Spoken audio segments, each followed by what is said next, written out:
Everything in life is story. Story is how we share ideas, politics, vision, fantasies, experiences, even our hopes and dreams. The Gipson Gazette is a podcast show devoted to story. Those we consume, those we tell ourselves, and those told to us. I am your co host, L. Michael Gibson, or LMG. Today I am joined by co host Adrian Tramer, or also known as ALT or Alt, and Dr. Tracy Salisbury, who we just refer to lovingly as Doc Trace.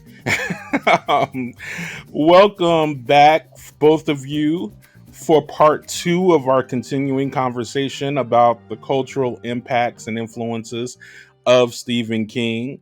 Last episode, we focused on Stephen King and the children, or the children, and this episode, we're focusing more so on the film adaptations and his relationship to Black folks and Blackness as a whole. And I am excited to get right into the meat of things. But before we dive into um, the Stephen King, I guess, topic for this season of Gen X Nostalgia on the Gibson Gazette podcast, I want you both to introduce yourselves and tell us about what stories that may be capturing your attention today or these days.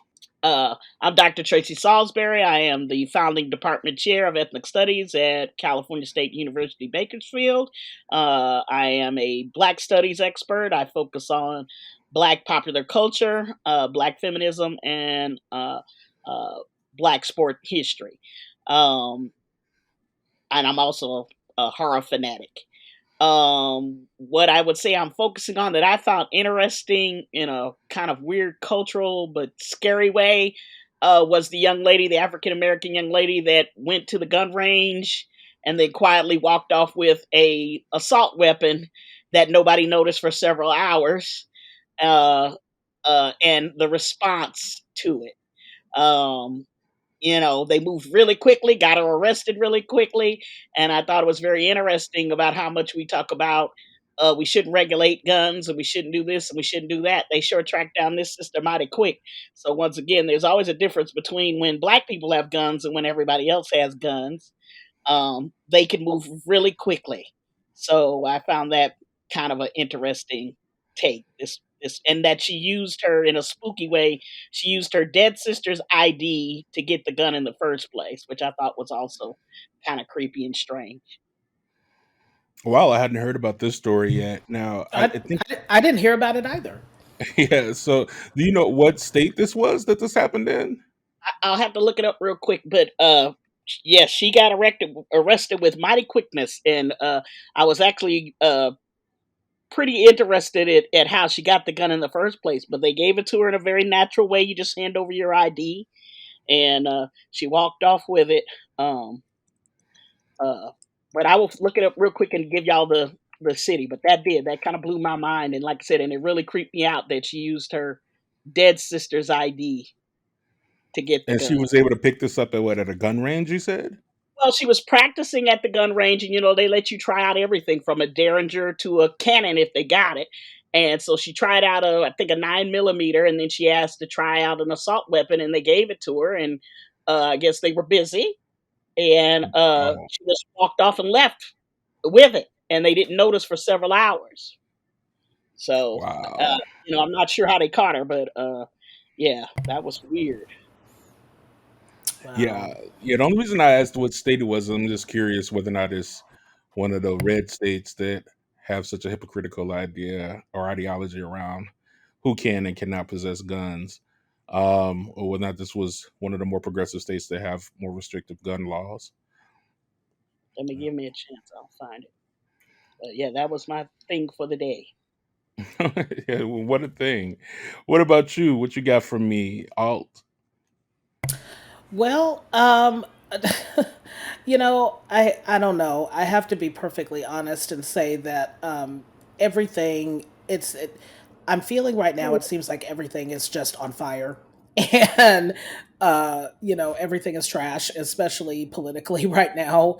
Um, and the I'm just, this is on a very personal note. It's not so much about a story that's in the news, but, um, you know, I got home this evening and there's all of this turmoil and strife going on in my actual building with it took me forever just to get upstairs because people kept stopping me on the way telling me about their personal problems, which, I am a trained therapist, and some people know that, some people don't, but for whatever reason I seem to attract that energy.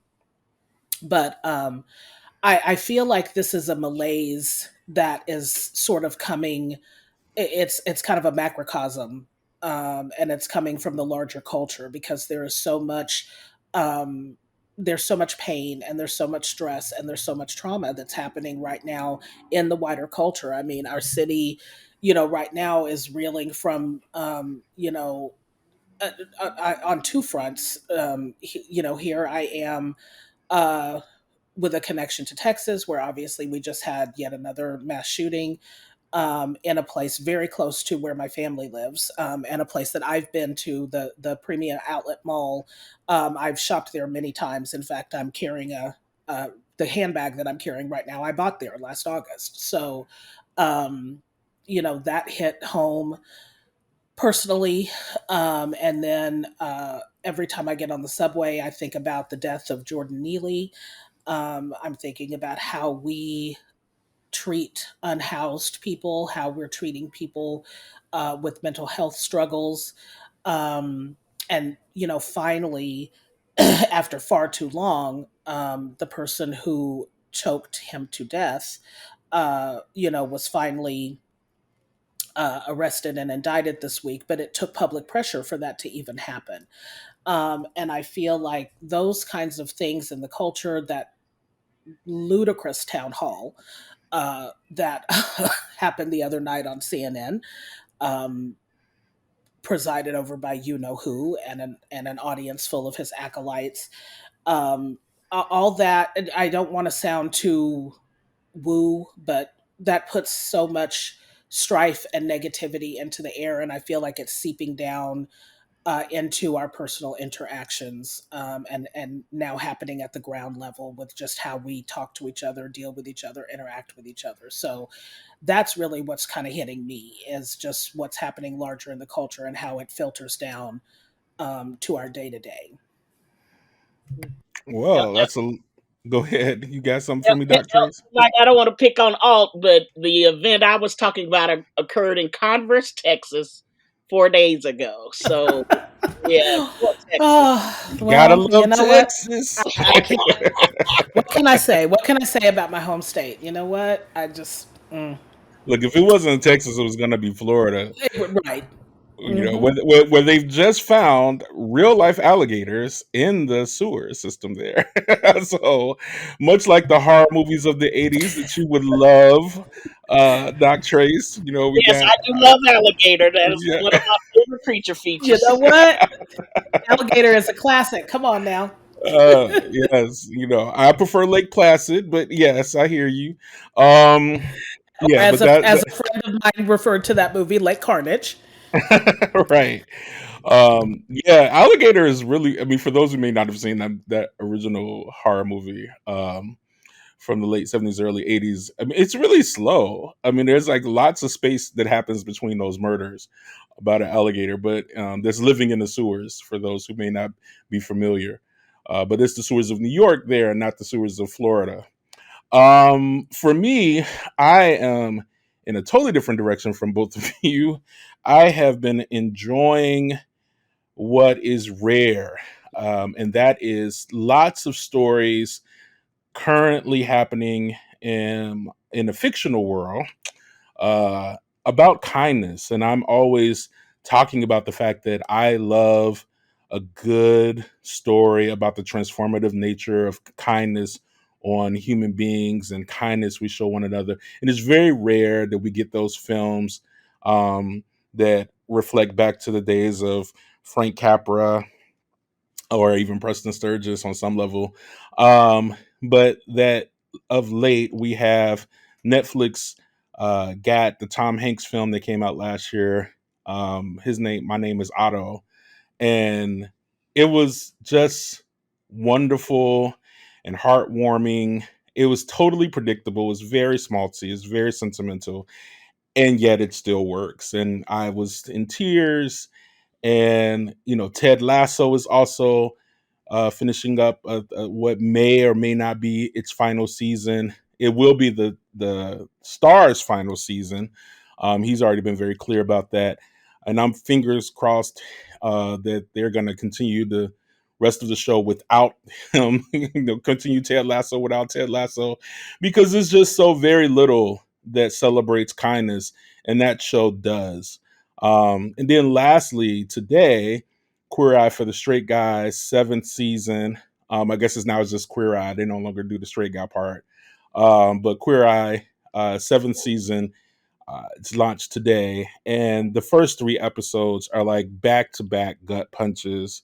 You get a frat house in the first one where young men are asked to be vulnerable and share their emotions with each other. And you just really see how in trouble our young men are, even when they're, seem to be good, sweet, kind young men who really have just no capacity or skills or ability to discuss their emotional lives, like are even confused by their own feelings and have lacked the vocabulary to articulate what's happening in their bodies, which is these are young men in ages 19 to like 21 who are in college. And so that happened. And then there's another episode about an 18-year-old in a wheelchair who had been like a basketball star right before this, and his mom and his aunt and him were in a car accident that cost him his mother and his aunt, and partially paralyzed him.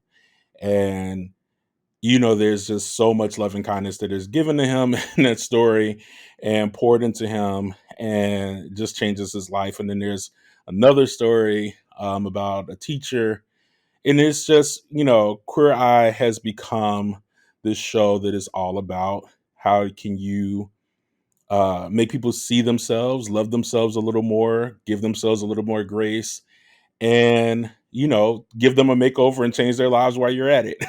And it's just like a trifecta right now of feel good, emotional, hard hitting um, stories rooted in kindness. And I'm so here for it. I'm so grateful for the moment because again, it's so rare. But when it happens, I'm always quick to let people know, hey, this this story or this film or this book exists, and it's a celebration of kindness. Because most of what we watch and enjoy, and even what we're going to talk about today, is a lot of carnage, a lot of bad things happening in the world of good people, and very little that's alleviating that, be it in the real world or the fictional worlds that we often are living and absorbing. So yeah, so those are the stories that are touching me right now. Well, and given what I just mentioned, it sounds like now is the perfect time for those kind of stories. Yes, they are. They are a bomb that's needed. My God. All right, go ahead, Doc Trace. Yeah, and trusting people again, and just a reminder that while the loud and wrong often gets the spotlight, and the mean and cruel and cynical often gets the spotlight, but there's still just really good, salt of the earth people still out here in the world who care, who want to do good, who want not to harm, and are trying the best way they can every day. And Well, if I could give one more good story, it would sure. be the transgender congresswoman in Montana who has been essentially kicked off the floor and decided to set up shop right outside at the couch and desk that was outside of the chamber. And a group of women decided to show up to sit and block this couch so she couldn't sit on it. And that did not stop the congresswoman. She just stood up all day and met with her constituents anyway. But the next day, her people came out and sat at the couch to sit as placeholders. And they Mm, have continued to do so. So I thought, when you feel hopeless, there's always a way. and I thought that was very uplifting as well. Yes, that's a beautiful thing. Yes, we need more of it. Hope for tomorrow, folks. Do your part and let's share those stories also on our social media as much as we share our gossip.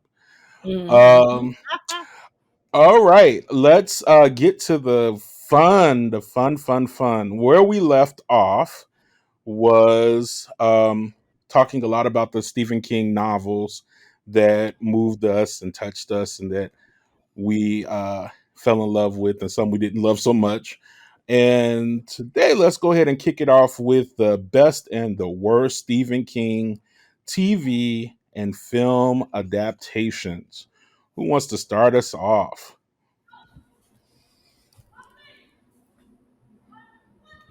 What? Hmm. Nobody rushing?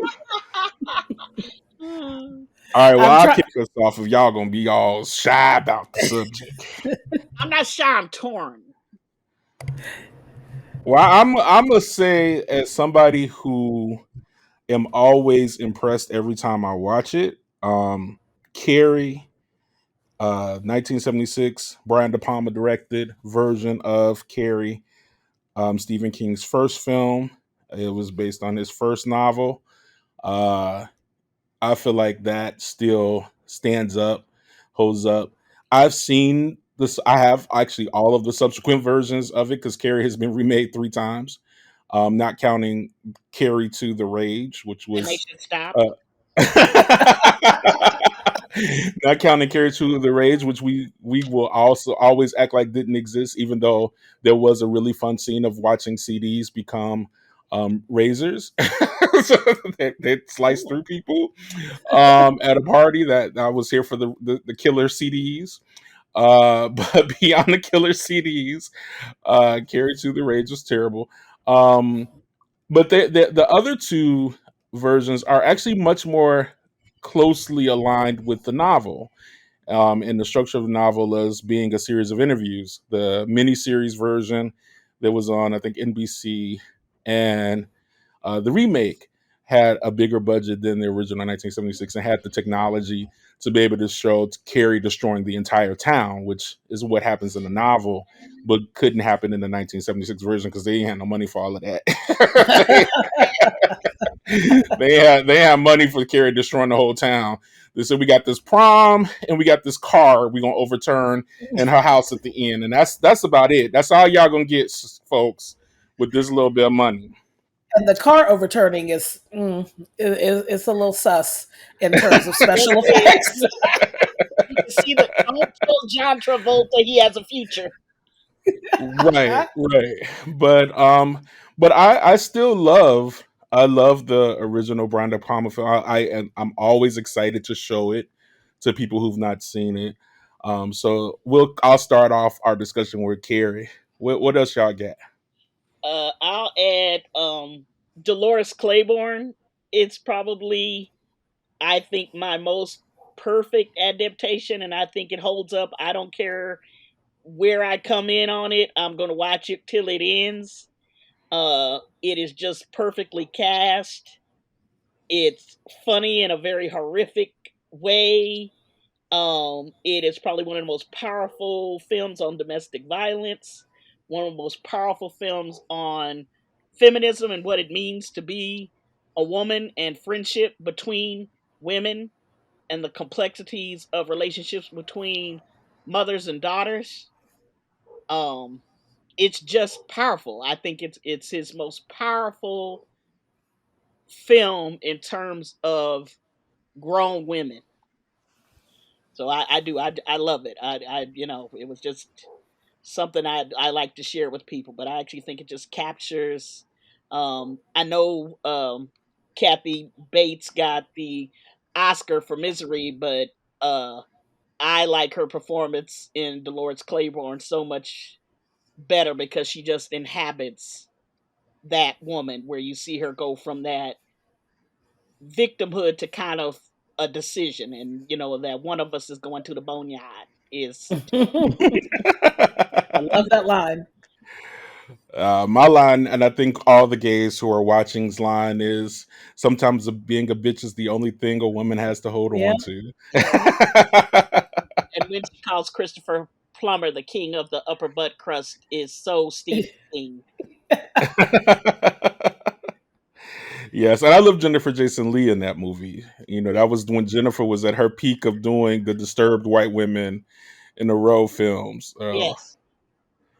Yes. No, I too love the 1995 Dolores Claiborne. What you got for us? What you got for us all? Um, let me just piggyback real quick on the on Dolores Claiborne. I love.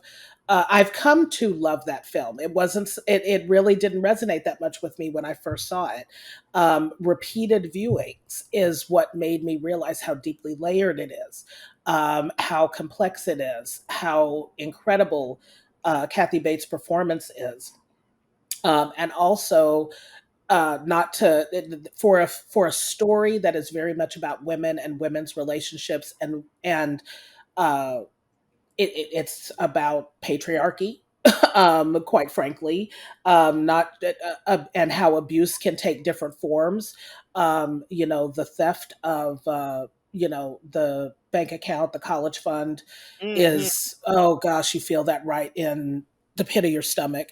And David Strathairn, who is one of my favorite actors and who I normally love in everything. It just goes to show how great his performance is because I loathe him in that movie on every level. And you know, want to give him a serious smack. So he did his job, um, did his job well. So yeah, I'm with the love for Dolores Claiborne. I'm also with the love for Carrie. I just want to jump on into that as well, dicey special effects or not.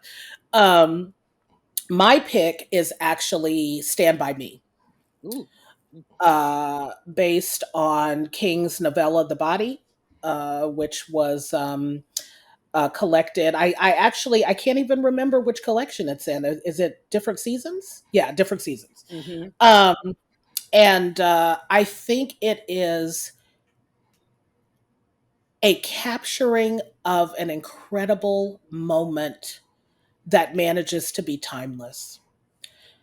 I obviously am the opposite of a little, 12-year-old white boy in the 1950s, but I can so relate to the relationships in that film, and to the sense of adventure that they have, the freedom that they experienced as young people, but also so much of the pain from being how Chris is treated, for example, and immediately, accused of stealing the money in the classroom, and how his family is looked down on. There's a whole legacy of his family, um, being sort of uh, the targets of the town's ire, and many of his family members obviously seem to live up to that. And so Chris is brought into that, even though he could not be more different. And then also the pain of Gordy losing his brother, but even more, I think, even more painful than that is the neglect, and the almost contempt from his father, and what it's like as a child to feel like one of your parents, their love for you is conditional, and you may not have it anymore. That the one that they really cared about is gone, and then how friends can help to bolster you and give you a sense of connection and give you a sense of value and validation, and the way his friends validate his talent for storytelling. And Chris in particular urges him on and encourages him, and forces him to reckon with his own worth and his own ability and his own value. I just think the film is perfectly cast. I think it's perfectly paced. It has an incredible soundtrack. It takes you through the whole gamut of emotions. Kiefer Sutherland is a fabulous villain. Everything about the film works. even the fact that right now the last person that I want to see on a screen is Richard Dreyfuss. He has put his foot in his mouth He, lately, hasn't yeah, he? and kept it there. Hmm. But he, at the time and in the context of the film, he was a great voice for the older Gordy. And the kind of bookends of the film, they also work. They also are very emotional and meaningful. And this taps into King's great capacity, as we talked about last week, to speak from a child's perspective and to really understand the relationships between children, and to evoke that meaning and evoke that nostalgia in us as adults. And that's one of his great strengths as a writer. And I think it really comes through in that film. So Stand By Me is my choice for favorite adaptation. All right, before we switch, I'm actually gonna, because there are so many, there are 64 at last count adaptations of Stephen King works.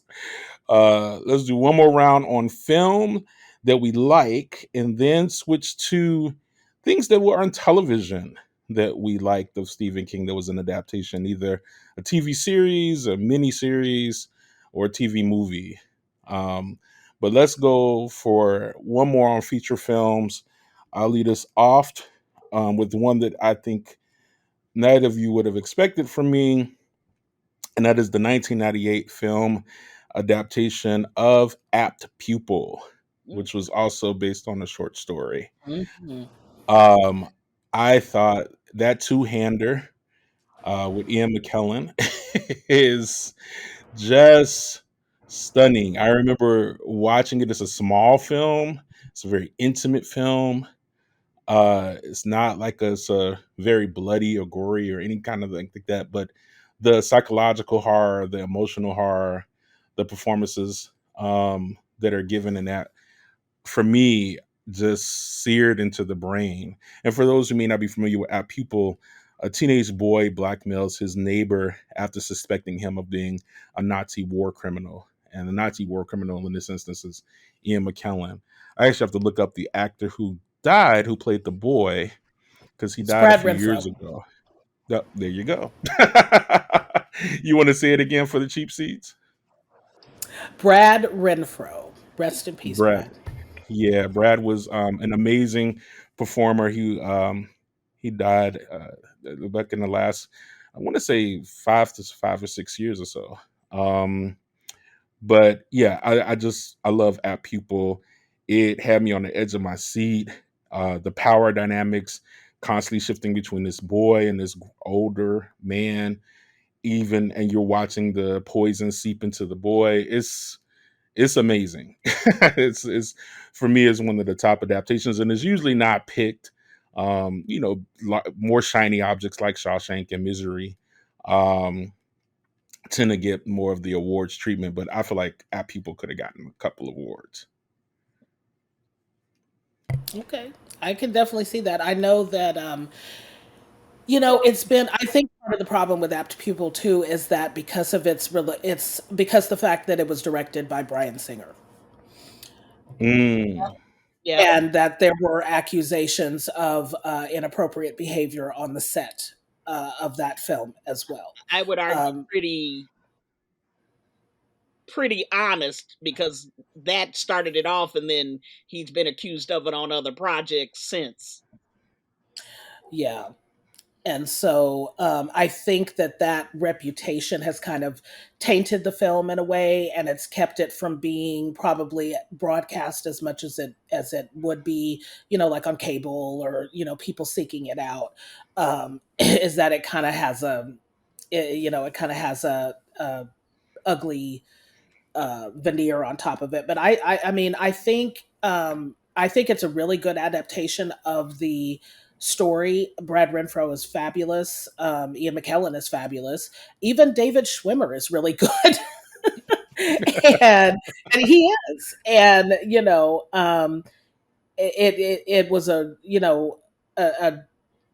there were changes, particularly involving David Schwimmer's character. There were changes from the story to the film, but what they did with it whether I necessarily like that or not, I think it was performed really well. And there's this very uncomfortable tension throughout the entire film. Um, Yes, that really, maintained. yes, it's maintained really well, really does not let up. And there's also and this kind of ties in probably to what I was saying about Bryan Singer, but I think it's there in the story as well. There is a definite homoerotic subtext between these two characters. Mm-hmm. Uh, Hmm. and an attraction between them, which is part of what makes the story so incredibly uncomfortable. Um, and so, yeah, I see you on your apt pupil. I see that. What you got anything else on that, Doc Trace? Yeah, You the I will horror say scholar. it I think like when we talked last week about kind of being this book nerd kid, I think all of us have had that moment if you were that kind of kid of where you were fascinated for a moment about Hitler and looking into that and reading about that.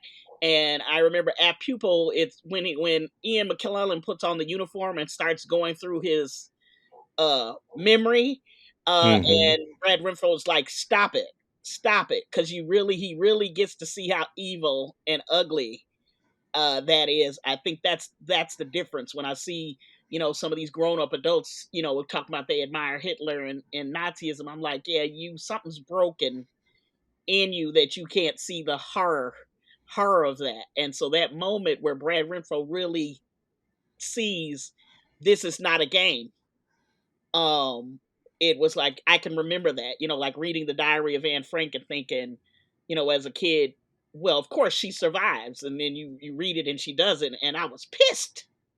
I was mad, and so it's that level of fear. I think King is really amazing at making young people, children and teenagers, understand true monstrousness because they still have true innocence to a point. And so, like Alt said with Stand By Me, those kids feel invincible and they're on this adventure to see death, but then they really see it.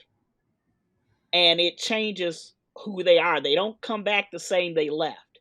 And at Pupil, Brad Renfro does not come out of the film the same way he entered it. And so it's a powerful lesson of human understanding. So yes, I'm all co-signing on all these choices here.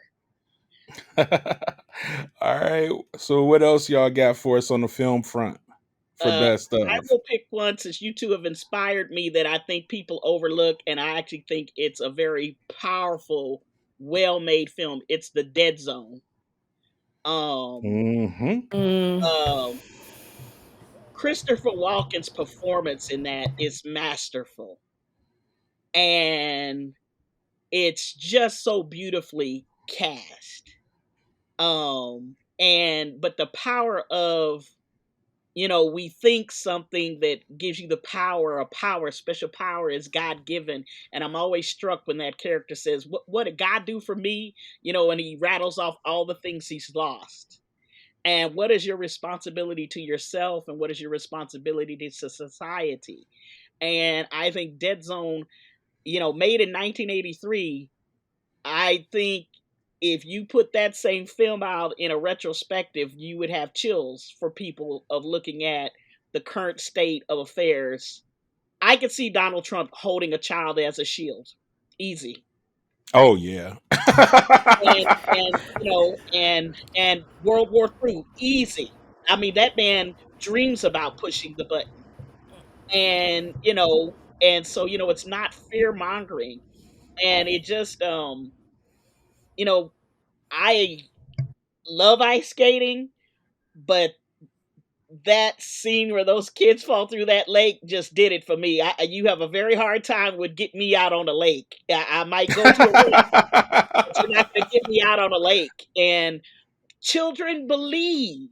It was the child that believed, not the father. The child that was like, nah, and nah. This man I trust told me, and I trust him. And the father who didn't believe had to live with it. And so I just think it works so much as a human story but a social story of how America's interests can touch the smallest person in the world. And I find the serial killer in it just frightening, because it's small town America where you're supposed to be safe and you're supposed to trust your neighbors. And, Johnny just finds out there's something slightly off about everybody. And that just I changes also how you live. I also love the fact that is Cronenberg reined in, right? Like Yes, Lord. he reigns as a director, he reins in most of his excesses, and is faithful. I mean, I think it helps that Stephen King was one of the screenwriters on that one. He didn't just hand that off to people and was like, "Best of luck." Uh, Him and Jeffrey Boehm worked on that together. Um, but yeah, I mean, that's Cronenberg doing brilliant work without, showing his razzle dazzle. Like, I'm here, I'm directing, this is my signature of it. It Well, almost doesn't remember, even feel like a uh, Cronenberg film. he was in trouble because he had made Videodrome, which still bothers me Mhm. to this day. And I mean, but it's a classic. Videodrome it, is a classic. I mean, it might have not it, have did well at the time, but it's a classic. no, well, it's a Yeah. classic, and the director's cut makes a lot more sense. But they cut that to pieces when they originally put it in the theater, so it didn't make a lot of sense. And it's out there for 1983. So I think the Dead Zone was to show he could make a studio film and not freak everybody out. And Yeah, I can he's see that. capable of doing. I don't know if Yeah. I've ever Any seen anything but the director's cut of Videodrome. I think maybe that might be what it is. Go Well, ahead, I went Alt. to the theater to see it, and they cut it down to 83 minutes or 81 minutes, and it makes no sense once you see the director's cut. Mm. Go ahead. What were you going to say, Alt? Oh, I was just going to say that anybody who, if they followed Cronenberg's career and they were surprised by later films like The End of Violence or Eastern Promises, I think you see the beginnings of what he did in those films in The Dead Zone. Ooh, agreed. Yeah, yeah. And and one of the things that I love, The Dead Zone, it's really it's hitting me that we're talking about this right now because my best friend that I lost in January, The Dead Zone was one of her favorite movies. She watched it over and over again. Um, and one of the things that I love about it so much and that she loved about it is that wintry setting. The cinematography is amazing. Um, and it strikes all these different beats. It has this horrific serial killer who is genuinely frightening. And that scene in the gazebo is, Mm, um, mm, you know, and then you have Christopher Walken's character is just so haunted. He's so burdened by this supposed gift, and everything about him, his physicality, his face, his voice, everything embodies the fact that this is weighing him down, um, and it's taken away the life that he hoped for. And he's lost, as you said, lost everything. And then Martin Sheen as Greg Stilson, the I'm gonna call him the proto Trump because yeah, that's really what that character is, and he's amazing.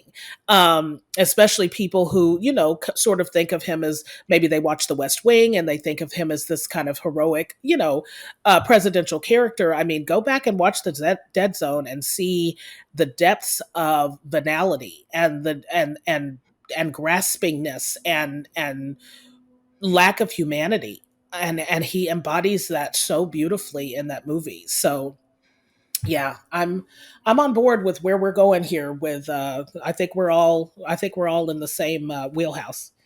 I mean, Also, but even the supporting bench. Go ahead. could I add one more thing? Is like that's when I started learning as a horror movie watcher the difference between Canadian productions and U.S. productions, because they would, starting to realize there was a certain level of actor being cast and how they would be cast, and like all said, the cinematography of how things would look. You know, it was where I was starting to become more aware of that. Because I thought all movies were made, a stone's throw through my house in Hollywood, not not elsewhere, because that kid's mind, you think everything's made on a Hollywood set, and that's not the case. And so that was when I really started to kind of realize that as a young film watcher or critic. Yeah, and I was just gonna say, I mean, it's almost an embarrassment of riches of talent, and even the supporting cast with Brooke Adams, Tom Mm-hmm. Skerritt, Colleen Dewhurst. Mm-hmm. I mean, like, this for Stephen King. This is when Stephen King's work is really being taken seriously. I mean, like, that's a prestigious cast and director and treatment of his work. And I don't necessarily know that Stephen King's work always gets that level of treatment and And, respect. Uh, and can we give just a little props to Brooke Adams and Colleen Dewhurst? Because Colleen Dewhurst, both of them have been really great in a lot of horror movies. And Colleen Dewhurst was in When a Stranger Calls, the original. And that is Mm-hmm. one of the scariest scenes in that movie is when she encounters the killer and he's picking her up in a bar and they're actually having a great conversation. But we know he's a killer, but she's flirting with him. It's frightening. And she is just good in the dead zone. And Brooke Adams is one of my favorites, but even though she's like bad luck Brooke Adams because it never works out. It never worked out for her. But they are great actresses who are not considered scream queens, but they have played amazing cameo or supporting roles in horror films. Yep. I mean, I'll always love Brooke Adams because she's one of the three mothers in Lace. So, Oh yes, and Fire! not and her and her character is named Pagan. yes. It's so great. It's so perfect.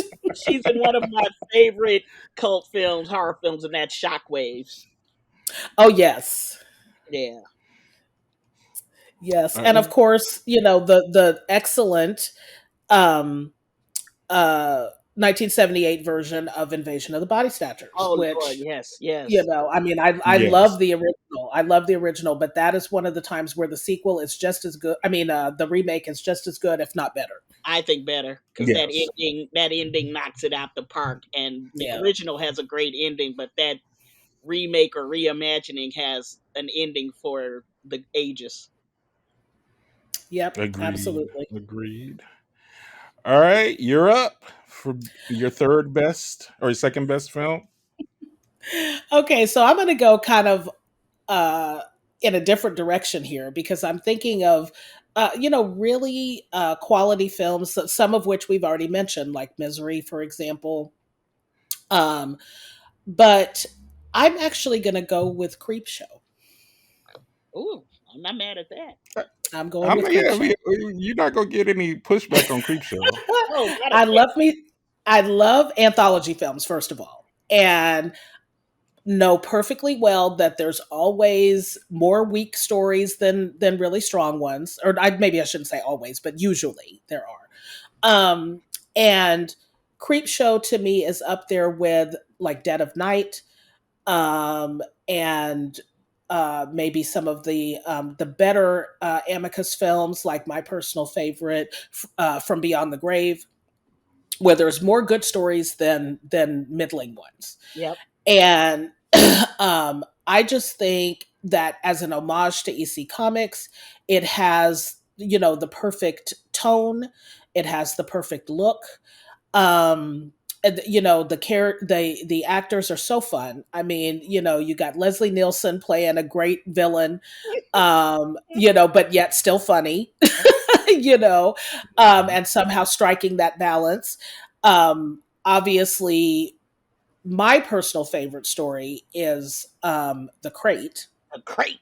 um, because it has two of my favorite actors, Hal Holbrook and Fritz Weaver.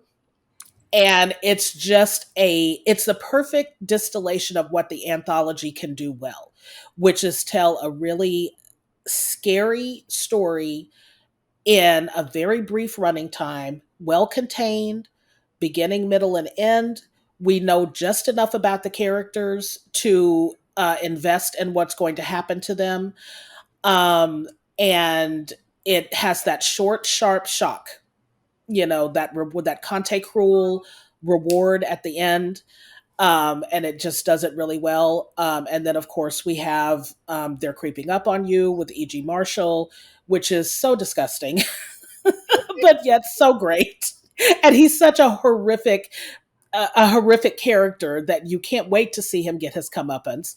And it really fulfills that EC Comics sort of, what passed for them as, a morality twist in the tale. Some of the other couple of other stories, the first story, Father's Day, not as strong.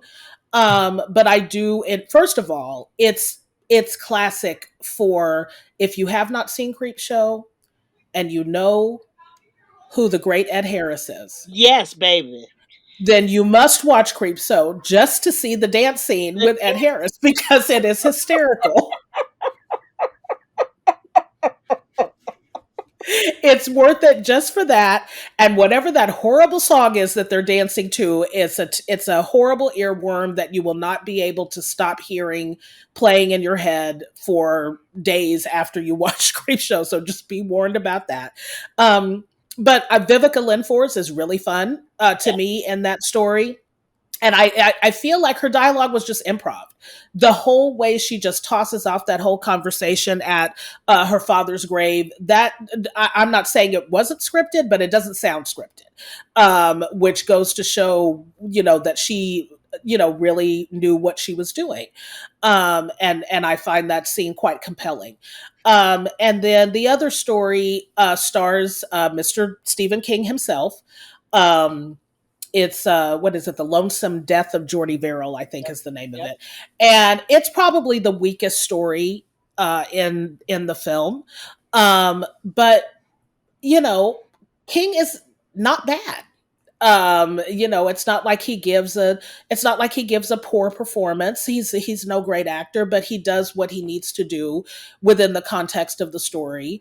The story has its amusing moments. The ending of it has a certain heaviness and a certain sadness to it. And I think you feel sympathy for the character. He manages to evoke that. So he does what the story calls for, nothing more than that. But he accomplishes that.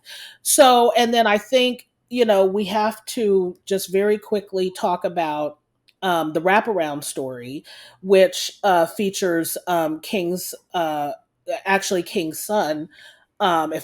If I remember correctly, it's Joe Hill as a little boy. And but even more importantly is his father, who is played by the great Tom Atkins. And even though it's it's very small, he manages to make an impression, as he pretty much always did. And you feel that little frisson and that little satisfaction when that story wraps up at the end. So and as a matter of fact, I don't think Tom Atkins is even credited in the film, but he, I love him, and every time he shows up I get excited because he's always fun. So just about everything to me works about Creepshow. So that's definitely one of my top adaptations. Ooh, I'm not mad at that at all. I think Creepshow also has the best collective of Stephen King one-liners and memorable lines because it's just when he says he wanted to measure the bite marks. Just, and there's two red rubies. It looks like two red rubies. And you're just like, no, just no.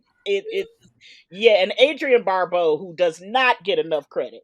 Yes, I cannot believe my girl with where we share that she spells her name incorrectly, but other than that, she is phenomenal. Your namesake.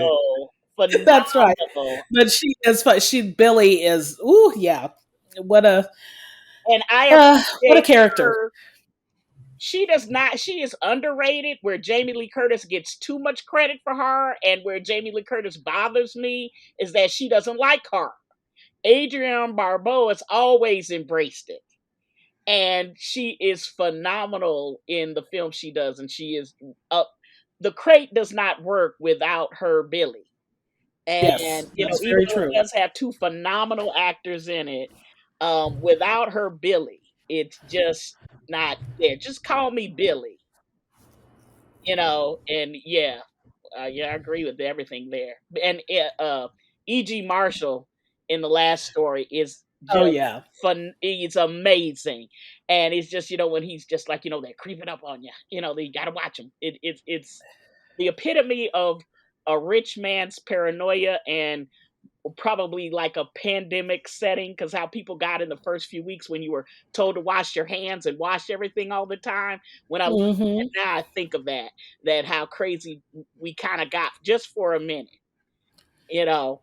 And when you think about all the germs and things that are already in your home and how we freaked out over COVID, justifiably, but still, it's just like yeah, your stuff was right there in your place. Yeah. Yep. Yeah, for me, I mean, for me, when I think about Creepshow, because I saw it in the theater as a kid, I just think about specific images that, the image of Stephen King shooting himself as the monster, Hmm. the two heads at the end of the tide as the waters coming in, and me as a kid, just like, oh my god, how are they like they can't get out? They're gonna Yeah. drown. And what is that like? And like that dread as a child watching that. Um, and the roaches. I mean, like the Ugh. second anybody says creep show, I immediately the first thought is always the roaches. I just always Oatmeal and the roast. viscerally. Yeah. like, Yeah. like, and the roaches coming out of the man's body, and Yes. that Yes. for me as a child, seared on the brain, will never go away. Will always be present. Yeah. And I mean, and once again, you get Stephen King writing it, so you get top-notch writing out of it. Again, an embarrassment of riches in terms of casting. Leslie Hmm. Nielsen is in this, Richard Gere is in this, Ned Beatty's in this, just like A-listers, knocking them out the park. You even get Tom Savini Yeah. taking it from behind the scenes, and not like just giving you gore behind the scenes, but also he's starring in the role. So I mean, yeah, Creep Show. I mean, and it makes every time they do a top 100 horror films, Creep Show's on the list. Well, Um, it's also too when you say that EC, it really a lot of people have tried to capture that EC comic thing and haven't been successful, and they catch it because Leslie Nielsen is a very funny man, and that last scene where he says, "I can hold my breath for a long, Hmm. long time." You laugh at it, but you also know, Yeah. right. It's like you're going down any second, man. But but keep hope alive. Okay. And it's one of the earlier forays into horror comedy, right? That actually still is scary, Hmm. yes, while also being funny. And usually the horror comedy is funny but not scary. yeah. And Right. so, this one actually does a brilliant job of marrying the two. Yeah. So, And and it holds up. everybody's a little bit over the top, but it works in the context because you feel like this is a comic book scenario come to life. So, like for example, Fritz Weaver's line deliveries Yes, just crack me up. I mean, just about every line that he gives, he's not. It's not that it's a funny line. It's just the way he says everything is hilarious to me. the bite Um, the bite mark line where he goes and he just is laughing out of his mind. Yes, yes, completely out of his mind. And when he's, uh, he says now I can't even remember what prompts it, but he says this one line to Hal Holbrook when he's describing what happened, and he's trying to, and he's going. he's hysterical. He's going insane, and he's like, "They didn't even. I didn't even know what it was." Yeah. And oh my gosh, that delivery, it's too funny. So yeah, like I said, everything I think about, and we did let's not forget Ted Danson, as we're talking about people who are in this movie, because he has a fairly early role in his career in the Something to Tide You Over with Leslie Nielsen, and he's perfectly smarmy, um, but yet manages to, especially counterbalanced against Nielsen. You're like, neither one of these guys is likable. I'm not really pulling for for either one of them necessarily, but at the same time, what's being done to Ted Danson's character, this is not fair, because this is about Leslie Nielsen manages to convey that this isn't about him. He's not hurt. He's not betrayed. He is somebody who feels a sense of ownership over everything, whether it's that part of the beach, his huge home, and his wife. When she said And he lost the coin flip, so she's further down the beach. right, right, but this is all about his sense of ownership and his sense of control being challenged, and it's really not about her at all. And he really manages to convey that, and for somebody who had become so known for deadpan humor, he plays it perfectly. He uses that deadpan humor, but in a way that gets across how evil this guy really is. So, yeah. So I'm loving Creepshow. So That's gonna make that's me my dig one. out some stuff tonight. I can already tell. Well, and this also was a director George A. Romero win for Romero, and on his win column, as the movie was both a well, not blockbuster, but it was a hit. It made its money back and then some, and has again gone on to be considered one of the top 100 best horrors. All right, moving on to the TV adaptations. Because I think has everybody gone now once for or twice for film? Hmm. Yeah. Hmm. Yeah, that's right. So I've already started last time saying what mine was, and that's Storm of the Century. Hmm. I just think um I'm also a Mark Twain fan, and one of the things I love that Stephen King does is a mysterious stranger comes to town, which is a Mark Twain trope, and and starting with the man who corrupted Hadleyburg. Um, and you get that with Needful Things. You get that with a little bit Salem's Lot. You get that, Hmm. and you definitely get that with Storm of the Century.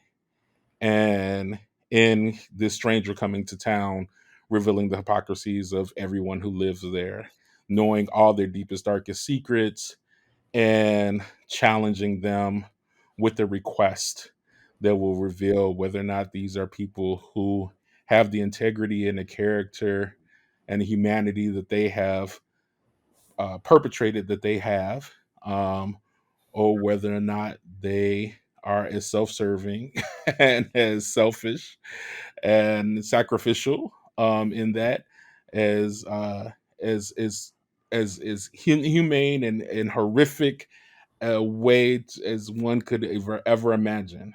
And I just love it. I love being able to introduce the show, this story to people who've never seen it. Because even though it did really well when it was on TV, uh, a lot of people don't know about Summer of the Century, and Hmm. it is pretty easy to access and find. So that's going to be my pick for miniseries adaptations. And just in the interest of time, I'm also going to say the story adaptations for television that I don't think worked were The Langoliers. That the Langoliers was one of the miniseries that they came out with in the 90s. Um, that didn't work because of the special effects. Like there was like a series of Stephen King works that they tried to do, and the special effects just aren't weren't where they needed to be to pull them off. Um, and I feel like that was definitely one of them. I, as much as I appreciated The Shining, that is more closely faithful, more faithful to the novel. It was again one of those situations where the special effects and just not having a lead actor be good enough. Oh, poor Steven Weber. Yeah, Just Oh, not. now, and especially because I'm sorry, but Rebecca De Mornay is great Yes, in she that. I think is, she's great.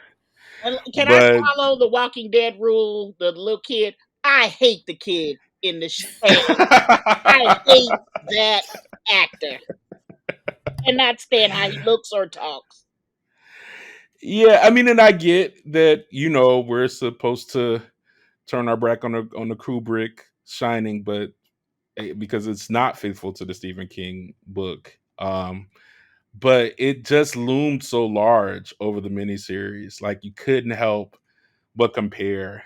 And yeah, that Shining, the TV Shining, doesn't do it for me. Mm-mm. So those are to me kind of the two of the lesser adaptations of TV Stephen King.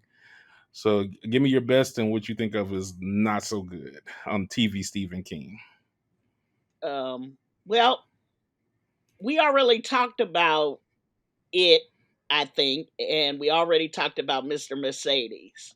Um, I think the first season of Mr. Mercedes is excellent. It kind of goes downhill from there, in my opinion. Um, and we talked about it. It's the spider part, and once again, it's betrayed by special effects as well because it's made so early. But those are the ones I recommend to people if they want to watch TV. If I'm picking something that I really, really liked, I have to cheat a little bit and say it was two adaptations from some of the anthology shows. And I really liked Battleground from Nightmares and Dreamscapes. And I really like Gray Matter from the Creep Show anthology. I think they're nearly perfect adaptations of actual King's work. Now, if I have, you know, I don't have a favorite TV movie from those because I think they just do a disastrous job with the TV stuff because they just get so nervous. So I have to cheat again on a film that was actually meant to be a feature film, but found life on like HBO on TV cable, and that's The Night Flyer. I love The Night Flyer. I find The Night Flyer scary and spooky and talking about tabloid stuff. And if I have to tell people, well, this will be on late night TV, it'll be The Night Flyer, and that's the one I really, really like. But the majority of them, uh, I don't like TV adaptations of King. Too many characters, they usually dwindle in terms of the acting. Um, he works great as a TV anthology because his stuff can be put down. It's like it can be boiled down. But when it spreads out, like I hate the TV version of The Stand, and I just think it's terrible. And Salem's Lot to Which me, version? Because they have two.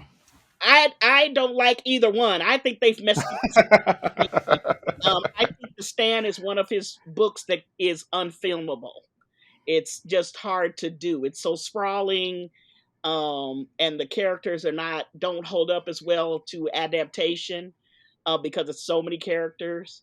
Um, if I got to give somebody a film adaptation, I tell them Salem's Lot. And like you said, I think you said it last week. Storm of the Century, I think works better uh, than others, and even that still has some of the same special effects issues, but it works better as a story. So no, yeah, I'm all over the place. I prefer the anthologies. Grandma from the Twilight Zone. Oh, they do a good job with that. They really capture his short stories best on TV. But when it gets Yep. complex, they struggle. I don't like anything. I hated Desperation. Oh my god, I think Desperation is one of the worst. Um, I enjoyed ooh, Desperation. I did too. And I mean, Trump's yeah, disaster. And you know what? Actually, if I have to really say that's underrated and it's the good, is sometimes they come back. I will give that. oh, really? I hate it. Sometimes Sometimes they they come come back. back. That if I have to, Uh, um, yeah, I yeah. couldn't. I can't join you on the sometimes they come back to, and they have remade and done sequels to that ad Yes, that nauseum. make no sense. Yeah. But the What you got for me? concept. What you got for me, Adrian? Well, you stole mine, which is Storm of the Century, like we talked about last Hmm. week, because it's just, I just think it's so well done. And speaking of poor Steve, but here I just thought of the fact that one of my favorite shows from back in the day was Wings. I know that's weird, but I loved that show, Wings was and funny. I thought it had a fabulous ensemble. They just clicked on all cylinders together. But Steven Weber and Tim Daly both have obviously been in King adaptations. Poor Steven didn't, we already talked about how he didn't quite make it in the The Shining. television adaptation of The Shining. Tim Daly obviously has much better luck in Storm of the Century because he's really, really good. But since I didn't pick that, actually mine is 1922. Okay, Okay. I'll give you that. And that was one of I thought the strongest stories in Full Dark No Stars. Yeah, uh Okay. and Thomas Jane has proven himself to be a good king protagonist. yeah, uh Yes. and Yes. he's really good in the story, because it's so much of it centers on him and his performance and his mental and physical deterioration, the weight of guilt, and how it spreads out from him to his son. I know we haven't really been recapping plots, but he's a farmer whose wife is very bored and frustrated with their life, out on the farm in Nebraska. And she wants to sell their farm and move to a larger city. They're in a small town in Nebraska. She wants to move to Omaha. And he is so adamantly opposed to this that he manages to um, convince their teenage son, to help him murder her so that they don't have to leave the farm. And so they manage to do that and to disguise her murder on the grounds, on the property. But it's like that old adage of horror: the dead don't stay buried. And what follows is a complete, um, as I said, deterioration of Thomas Jane, of the farm, of his relationship with his son, of his son's hold on his sense of self and what is right, and his desperation in terms of his, he ends up running off with his girlfriend, and then chaos ensues from that. And it's just a really, it's not, it's horror. There's definitely horror elements, but it's really more of a psychological study, um, of somebody basically tearing apart at the seams and rotting from the inside, and then that rot spreading out to everything around him. yeah. And I think it's a really well done adaptation. And like I said, Thomas Jane's performance is terrific. So it's definitely worth seeking out. As far as the worst, oh, there's so many. um, but I'm gonna pick the Tommy Knockers. Woo!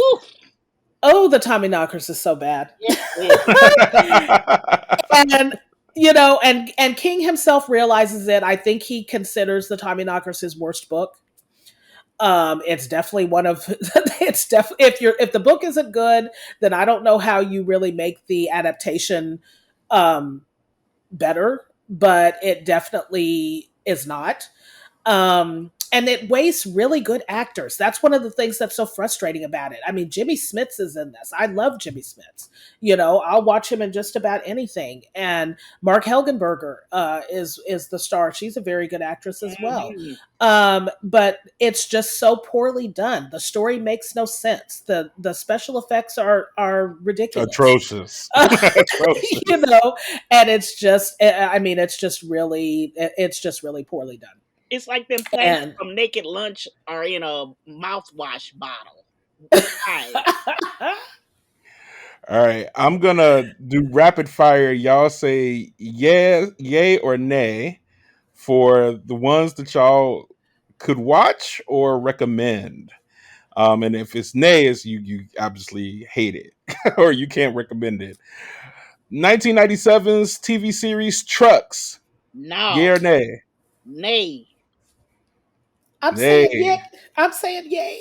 I'm saying no. Nay. All right. 1997's Quicksilver Highway. Nay. Nay. Mm-mm. Nay. Only watch Chattery Teeth. All right. The Carrie remake for television. Nay.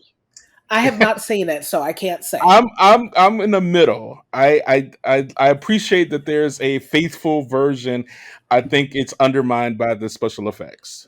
The TV.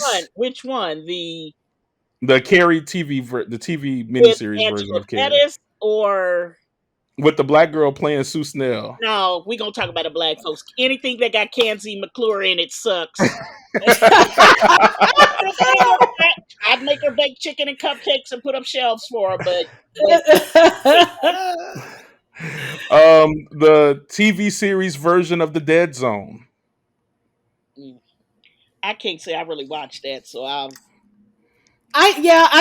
didn't watch it regularly. I only saw a few episodes. I like the episodes that I saw, and I like Anthony Michael Hall. Yeah.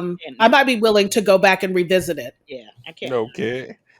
Riding the Bullet. No, that was a film. That was TV because that went to. Oh, it's a TV movie, right? Yeah, and it's a nay. Yeah, a nay for me too on that one. The TV series remake of Salem's Lot, not the 1970s version, but the 2004 version with Rob Lowe. Nay. I did not see that either. Nay. I'm in the middle. I didn't hate it. I didn't love it. I can't stand Rob Lowe. Rob Lowe is one of those men. I get he was pretty to some people, but the man can't act his way out of a paper bag, and he's horrible in that Stan remake. 2006 Stephen King's Desperation. Nay. I actually didn't hate it. But so I'm alone on that one. The TV series Nightmare and Dreamscapes. I'm a yay on that. I didn't watch it, so I can't say. I own 2 copies. I have a copy of it. I still haven't watched it. Yeah. It's one of those things that I still haven't watched. Adrian, you ain't have a yay or nay on this one? On that one? I'm trying. I know I saw a couple. I didn't because I think it was like 8 episodes or something. I think I only saw 2. Okay. I did see Battleground, which is one of the ones that Doc Tracy mentioned earlier. With who is in that? Not Willem Dafoe. William Hurt. William Hurt. Yeah, so I did like that episode. But I haven't seen enough to really weigh in. Children of the Corn for TV. Oh my God, no. I want to see something else. Oh wow. I'm once again in the middle. I didn't hate it. I didn't love it. If we could throw all the Children of the Corn movies away, I'd have wish them away like that Twilight Zone. Wish it away to the cornfield. Wish it away. I know that TV adaptation was supposed to be more faithful to the original novella. It was. But oh my gosh, no. I don't want to. I might be willing to read about characters and spend time with characters that are incredibly, completely unlikable. in the context of a story, but I don't want to watch them. I don't know what it is about that, but I just don't. Yeah, I will say this: I appreciated the TV version more than the most recent the film adaptation that they did last year. I hated it. I hated the film adaptation they did but last year. it's also like L. Michael said about it. He who walks behind the rose is scary as hell on paper. But in adaptation, they have never mastered who is he that's walking behind the rose. The Mhm. scariest thing in the original film is Malachi. Yes, Okay, it is yes. Malachi to this day for Gen X that people know you know they that poor actor. And he is making a parody of himself because with an AARP card, he's like in Children of the Corn 50. Oh no. You know, Oh Lord, he just, I, you know, I'm move on. TV series Haven. Actually, yay for me. I love Haven. The first two seasons in I'm in particular. between on that. I agree with you. I think that first season is actually kind of scary. Yeah, I think the first two Oh, seasons are I did great, not and then like it the got actress. I did okay. not like the That's actress, fair. but I like the dirty white boy. Always seems like I know exactly who you're talking about, back Mr. for Big Nose yeah, from 6 feet under. yeah. Yes, we He don't love like him. his clothes off. Yeah, Yes, I ain't gonna lie. I watched primarily for him for a while. yeah. Okay, wait. Um, Who are we talking about? Because I didn't watch Haven, so who are we talking about? Okay, oh God, look it up. I'll look up the actor while we keep moving forward. Bag Okay. of Bones. Ugh, Ugh. ugh, ugh. I it Or was it made it upset me because it had too many good actors in it, and it should have been better than it was. it should have I been mean, better. Hmm. why are you wasting Anika Noni Rose? Why are you Oh, wasting Annabeth Gish? Why are you I just I don't why are you wasting Pierce Brosnan? I don't I no, I don't understand what you're doing. And I was gonna say I wanted to be careful about this because I happen to be I didn't mention this. I'm Facebook friends with the director, um, and he has directed many King adaptations, some of which are good and some of which are not. Um, and but I just I didn't feel that he wasn't the right person to bring this particular story to the screen anyway. Oh, Yeah, I just felt I felt maybe okay. a different director might have been able to do something different with it, but especially because the novel itself is not one of his strongest, no, and it has some of the problematic things that I'm sure we're going to mention Right. later on. So it needed a very different kind of vision and a different kind of hand to shepherd it, and it didn't have and that. and, So I was gonna say that Bag of Bones is one of his reflective as a personal writer books, and it's probably the worst of the bunch. And I think part of it is whatever writer's block or sobriety issues he was dealing with, and it has a few scary moments because that. And I think they do a good job in the adaptation of it. Is when he gets caught down at the lake, and the sister of the old nemesis is throwing rocks at him. I thought that was scary Mhm. in the book, and I thought it was scary in the miniseries. But other than that, I'm with Alt. It wastes a avalanche of talent, and because everybody in there was a name at the time or doing very well at the time, and you completely waste them in that miniseries. Yeah, it's just not good. Um, See, I'm one of the people who loved the book and didn't. I didn't think it was one that could be well done as as a miniseries, and yeah, and it was just okay for me. Under the Dome, the TV series Under the Dome. Ooh, I gotta say I'm a maybe. I really enjoyed the first season, and then I just didn't really like the characters enough to keep up with it. okay, Doc Tracy, I'm pretty much I loved the first season. I Yeah, loved it. And I felt like it went off the rails in subsequent seasons. It was not able to sustain the quality that it had that first season, agreed. narratively or performance wise. Agreed. So it was a noble effort that went awry. Yeah, I agree. I loved the first season a lot. I didn't hate the second season, but by the third season, I could left the show. I couldn't even stick with it. I couldn't even stick Hmm. with it. I was like somewhere in the middle of the second season. I felt like it was starting to go off the rails, and I was gone by the third. Yeah. Stephen King's A Good Marriage.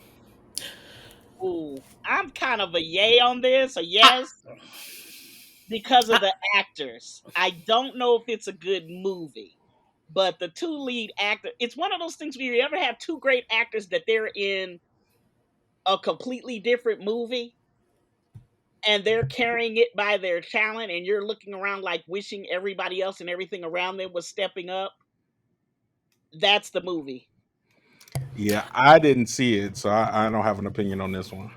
well, What I did about you? see it. The two actors are Joan Allen and Anthony LaPaglia. Yep. And they both give really strong performances, stronger, I think, than the material. Because really, at the end of the day, even though I liked the story in the context of the collection, but it's sort of a pedestrian story. It's not really trying for anything new, or and so it's kind of basic. Their work, though, elevates it. Particularly Joan Allen. She has the much harder role and has to do a lot more of the heavy lifting dramatically, and she pulls it off. She's a very talented actress, and they did a great job of making of it feeling their connection as a couple feeling believable at the beginning, and because you have to and she has to convey a sense of incredible shock and her whole world turning upside down with the information that she finds out about her husband, and it happens very quickly because this is a novella. So it really takes a something of a suspension of disbelief, um and she manages to convey that. You get it a little bit more when you're reading the story. They have to do much quicker work in the adaptation, and I think it's done pretty well.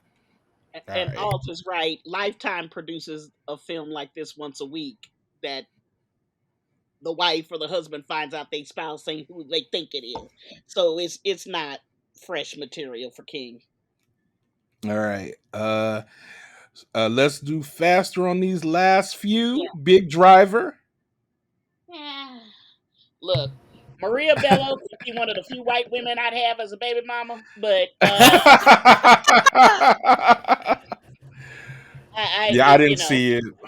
yeah, Yeah, it's an okay adaptation. She's good, but I just like Maria Bello, so you yeah, know I'll watch her do stuff and talk about stuff, but once again, and that was actually one of my favorite stories, in the yeah, novella. It works much better on the page, yes. All right. than it did in the film adaptation. 11/22/63. I Didn't see enjoyed it. it. I did not I see it. I I, enjoyed I, it. I'm I'm gonna gonna go stop thumbs in up. the middle, but I can't stand James Franco. Gerald's Game. Oh, now that's a yay for That is me. yay. That is a big Yeah, yay. Because yeah, I agree first of on all, the whatever yay. Carla's doing, I'm doing. Woo. Yeah. The Mist TV series, not the movie. H to the now. Horrible, horrible, It, horrible. I was hopeful, and I enjoyed the first few episodes, when then it lost me. I Yeah. wasn't able to stick with it. Yeah, and I didn't see it.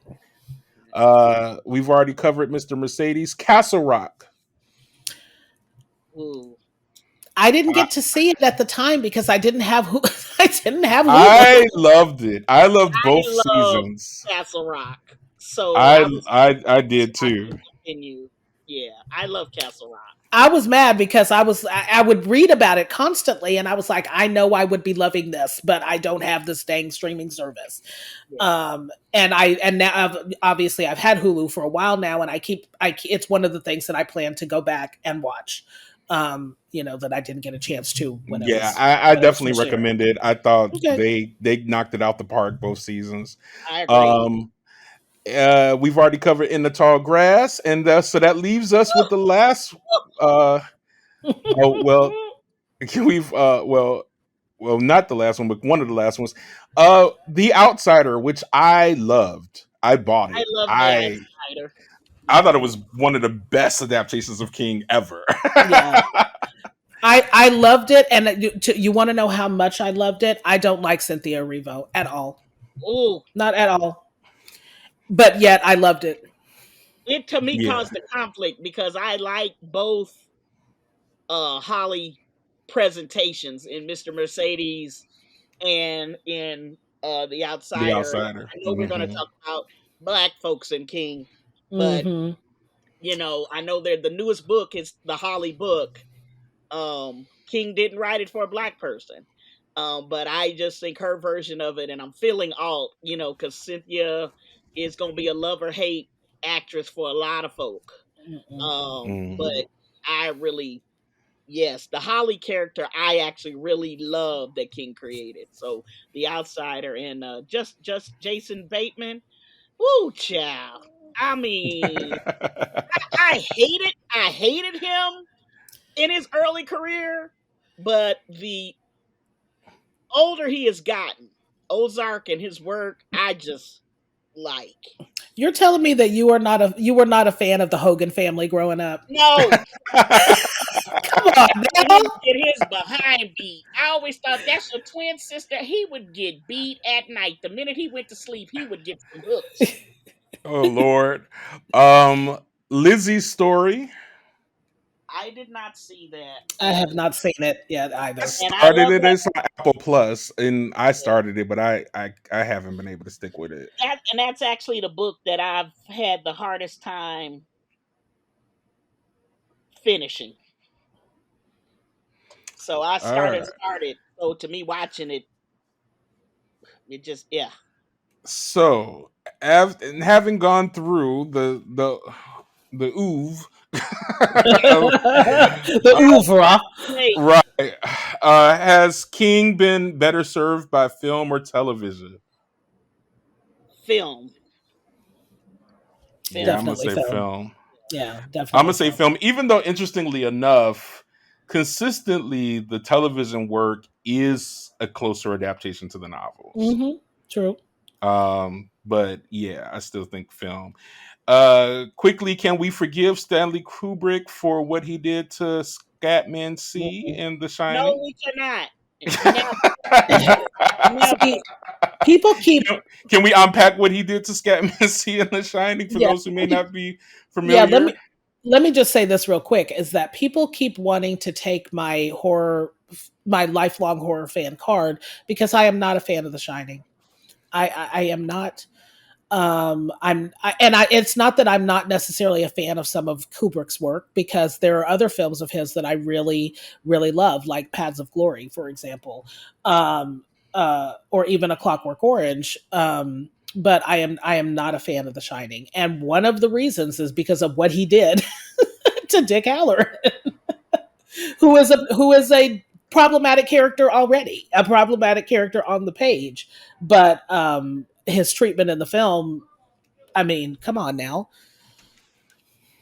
All And right. also, my beef with Kubrick is he didn't really like the material, and he had this vision of deconstructing it in the first place. And in some ways, it's brutally brilliant. And I have a better appreciation for his work after watching the documentary Room 237. Mm, But it's not King's movie anymore. It's Kubrick's movie. right. But as he proved with the subsequent remakes, it's a very hard movie to film, book to film. Right. And some of the things Kubrick did, are so brilliant and just engraved on people's brains that it's very hard to change it. So, Mm. there's brilliance in it, and Jack Nicholson's performance. Look, to me, there's two unforgivables: killing Dick Halloran the way he did, and casting Shelley Duvall. She is the worst miscast actress in any Stephen King film, and it just, I don't even like looking at her. All I see is olive oil, and I just, it just, she Which just, she classically played against Robin Williams in the movie Yes. Popeye, for those who may and not to be know she familiar. got abused by Kubrick on that film just makes it worse. Say that last thing again. I said knowing that she got abused by Kubrick and Nicholson on that film just made it worse. Hmm. Yeah. Yeah, Shelley Duvall was one of my favorite actresses growing up. I liked her in virtually everything that I saw her in. I can't help. For me, it's hard to parse her performance in The Shining because I wonder how much of it was informed by what happened on the set and behind the scenes, and what she would have done with that role if she had had a different directorial experience. yes, and leadership Um, experience. and yeah, and so for me, it's hard to. I think it's easy to look at the film and to say, she's so hysterical. She makes all these, she makes ridiculous decisions. She's completely, and that's why, like I said, the one thing that I really like about the Stand miniseries is Rebecca De Mornay's performance, and it is much more. Wendy on the page is very different and a much stronger and more empowered character than what Shelley Duvall plays in The Shining, in the Kubrick adaptation. And so um, that is one of the big faults of the film, but I don't feel entirely comfortable laying that at her feet. I agree. But Yeah, also, the croquet mallet doesn't carry the same weight as the axe, and that's just facts. Yeah. Maybe if it had been made that way before the Kubrick film, we could give more grace. But the axe just changes it, and the death of Dick Halloran to me is really done as a jump scare to add Hmm. something to it. It has nothing to do with the story, and I really resent the black man bringing the mode of escape and then getting wiped out. If anything, he deserves to survive after that trip to bring it up there. And it just, it's Kubrick's, I think, way of being nasty with the studio because they said it wasn't scary enough, and that's why he did that. But I also say it says something about the lone black character who he didn't want to deal with, and he gets rid of him. hmm Yeah, so I just wanted because we you had a slip there, Adrian, and said Rebecca De Mornay in The Stand, the TV version of I'm The Stand. sorry. I just want to make sure the Thank listeners you. know that it's The Shining. The Um, Shining. Just a and slip of the tongue. yeah, yeah, no, we good, we good. I just, that's what I'm here for. So the other thing I just wanted to say, I can look at the divorce from the novel because I saw the film before I read the novel. So I didn't I and in some ways I think sometimes that might be better because you don't go in with expectations. So I was just able to enjoy the film on its own merit at the time. And black characters were always being murdered in films in that era pretty Mhm. pretty early. So I mean, I didn't know he was supposed to still be alive later. So I didn't miss. I was like, oh, okay, the black man came. Oh, they got rid of the black man, and I just kept on moving. Um, but yeah, I mean, obviously, the novel I think is better, obviously, than what was Kubrick put on screen. But there are still just such iconographic images, the two twins that we've referred to again and Yeah, again in films since, the blood coming out of the elevator, the running through the maze, Though I do feel like the maze scene is so iconic, but also falls short at the end of it. Um, like they had ran out of money. Like there was like I wanted more out of the frozen maze scene than what I got. Well, part Um, of that was because they tried with the hedge animals and they couldn't get it to work and they had right. expended a substantial amount of money. And so he did run out of money because it was over budget. Right. Yeah, I mean, Yeah. and you kind of get that with the way that the maze situation works. And, we do get the hedge animals CGI'd in the television remake, so there's that.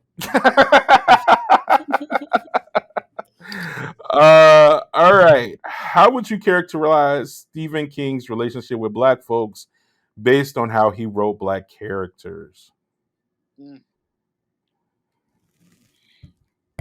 Well, I'll say, I shared with L. Michael that one of the things that sort of, I this is something that I struggled with reading King's work, but something that really kind of informed my way of looking at this was a blog post. I had shared this with L. Michael. It's from a gentleman named Scott Woods, who is a author, published author, writer, poet, um, uh, public speaker, and also a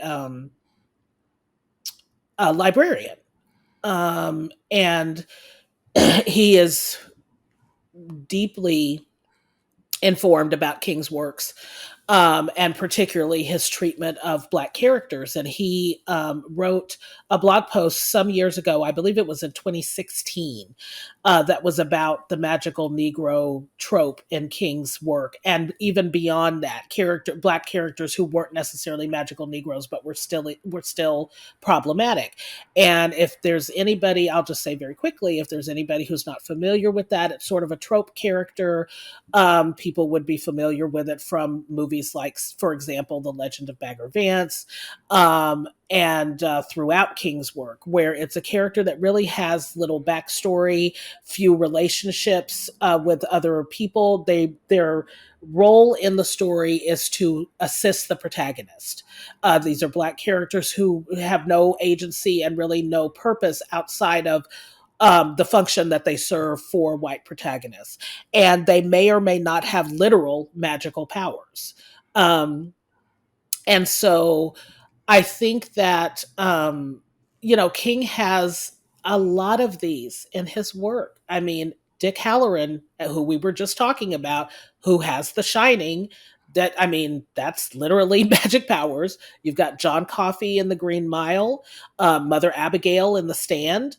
And he himself, one of the things that's interesting is that Scott Woods actually has a lecture that he gives on King and his Black characters, which you can actually find online.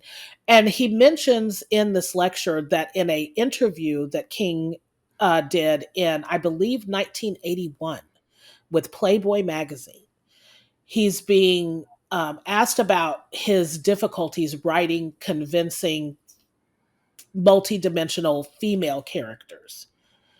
And he himself mentions, unprompted, that he struggles with writing Black characters as well.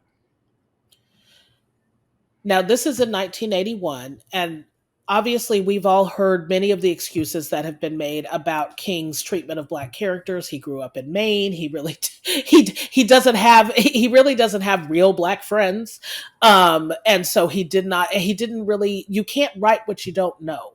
The idea is writers are supposed to be imaginative and are supposed to be able to create worlds and create people, but Black people are not imaginary. And so, you know, there's a certain, when something rings false about characterizations to us, we notice it.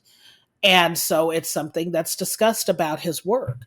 And I think that it's something that seems to have evolved somewhat over the course of his career. I think it's something he's more conscious of, and that he's worked specifically to try to address. But I think it's probably still a work in progress because, he's in his what 80s now. Mm. That's And yes. yeah, I and think 75 or or something like that. or But yeah, 70s, 80s, yeah. yeah. And so you can only, and the thing is, Stephen King can write whatever he wants, and obviously his work is resonant and culturally powerful, and we've connected to it as Black people. So no one's saying that that he's wrong, or that he should, but there's definitely been missteps, there's definitely blind spots, and there's things that have caused criticism and concern that has been a part of his work. So I'm gonna be quicker because I know Dr. Tracy gonna really unpack us a lot on this particular question. So I'm gonna go next. And just say, for me, I I feel like a lot of, similar to how I feel about white liberals who are second wave feminists, right? Like, who are really good on one particular aspect of progressive movement or progressive thought, but not so good when it's something that's in their blind spot. We've experienced this recently with Bette Midler, who's great about the gays, not so great about the trans, really hmm good about feminism, probably not so great, and maybe great about black women, at least the ones that were in her circle, because she gave stars to people like Jennifer Lewis.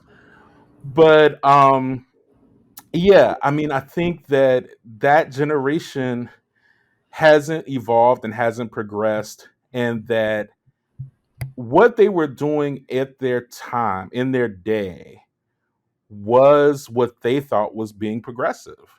I mean, I honestly feel like King at the time, thought I'm giving positive representation, because very rarely does King write a black character who is negative or dark or not a good person, or at least he did in the run of the books that I read, because we talked about the fact I stopped reading King after The Girl Who Loved Tom Gordon. So there's like another 20 years of books he might have written where some black folks are negative and doing some other hmm stuff. But in the first 20 or so years, 30 or so years of his writing, the black characters were positive, quote unquote, right? And I think that's how you get a Dick Halloran, like his idea of that this black man is this positive character, and he's helping white folks. Look at this positive black folk, right? And I think we see that again with John Coffey and the Green Mile. He's the moral center of the book. He's the heart of the book. He's a good guy. Mother Abigail is the North Star for all of the white folks, to get to the good side, and for their fight against evil.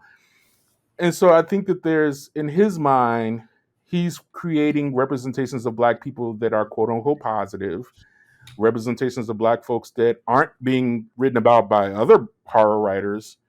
And other horror writers of the time, we're just non-existent. We don't exist in these other worlds. And so uh and I think now we have a different expectation. We have different standard, and maybe we did back then too. But I don't remember a whole lot of public critique of Stephen King's portrayals of black people in the '80s. I think you started hearing more about it in the '90s, especially with the Green Mile. I think the Green Mile was the turning point when a lot of black folks was like, "Hey, yo, the way you portray black people, maybe not so good," right?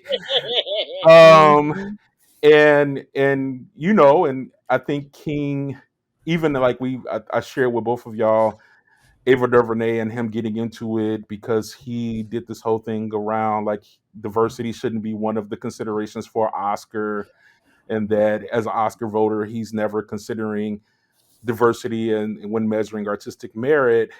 And that's a very kind of 1960s equality, Yep. not equity idea of civil rights, right? And not and I think he realized when he got pushback from Ava DuVernay on uh, that he actually didn't know what was the right thing to say, because his response to that afterwards was kind of mealy mouthed and I'm not trying to do any harm.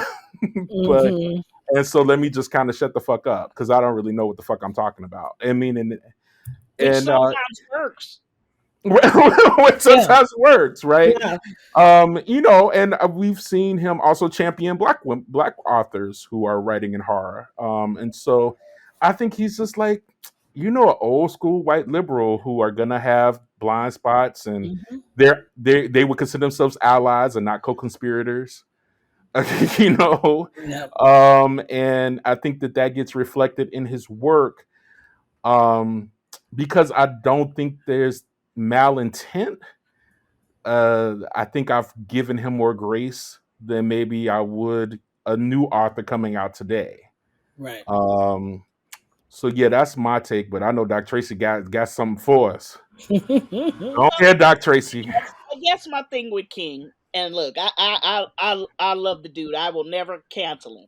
Is the failure to stay contemporary about race and about issues of race, and the fact that you did live in Maine and you've created this whole world of dairy, and then when he had to go outside of it, he always struggled in terms of race, and I don't think he has had a lot of interaction with the black authors who grew up reading him and admiring him to get a sense of that he was falling behind.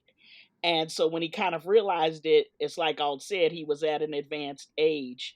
My thing, it's more than the magical Negro trope. They're the sacrificial lamb in your work that you should have recognized that was problematic. I cannot stand the mother character in The Stand because I know she ain't gonna make it. It's a Moses thing. She ain't gonna make it to see the promised land because she gonna help these white folks get there. Me is just like astonishing. And I hated The Green Mile. I enjoyed reading it, but I did not enjoy watching that movie because John Coffey's not cleared. He takes the brunt of everything. So these white people can live to have another day. We're not here to be the step stools to white folks. And I don't think he realizes in some of his biggest films how it comes across. And I would probably like to do more of a recap. I'm going to look into the thing that Alt was talking about. But I would like to know which characters really are black, and then which ones that we saw them on film or television that got cast as black and play in our minds and play stronger. Um, because I think that's also important in analyzing King, and I think that's where King got some pushback. Morgan Freeman playing Red in the Shawshank Redemption really anchors and makes that film powerful. I don't care what anybody says. And that changes that book, makes it more important. And I'm not sure is Abra described as black in Doctor Sleep, because I do think it's powerful to have the next kid with the shining that Danny connects with is a black girl who has a different view and experience of the world. She's not surprised so much at the ugliness of the world because she's grown up with racial microaggressions and has some sense of it. I don't know if King has he just might be too old. I really loved El Michael's description of it, that he may not have uh the ability to see this. It's almost as disappointing, but not as J.K. Rowling's horrible transphobia. It's that she can see children so well, but she can't see how her transphobia is horrific for kids. And so, I don't, I can't. King to me, I'm gonna give what Alt said. He writes what he knows. I wouldn't want him to try to pretend to write about black people because I think it would be a disaster. I think his best black character written remains the young character in It. Mike. Yeah, Hmm. Mike, and that's why I got so pissed that they in the remake they short-sighted him. They pulled a Kubrick, which really made me hate the second film partially. Took away his agency, which he was the collector. But even then, that's still a magical sacrificial Negro because he's the one that stays behind, doesn't have much of a life. He's the outsider in Derry, but he's the one that stays and knows all the information and has to call the white folks back. Um, I don't know if he knows how to do better than that. And I think it's too frightening and too scary. And um, I'm with El Michael. Younger writers, his son, ain't exactly writing about black folks either.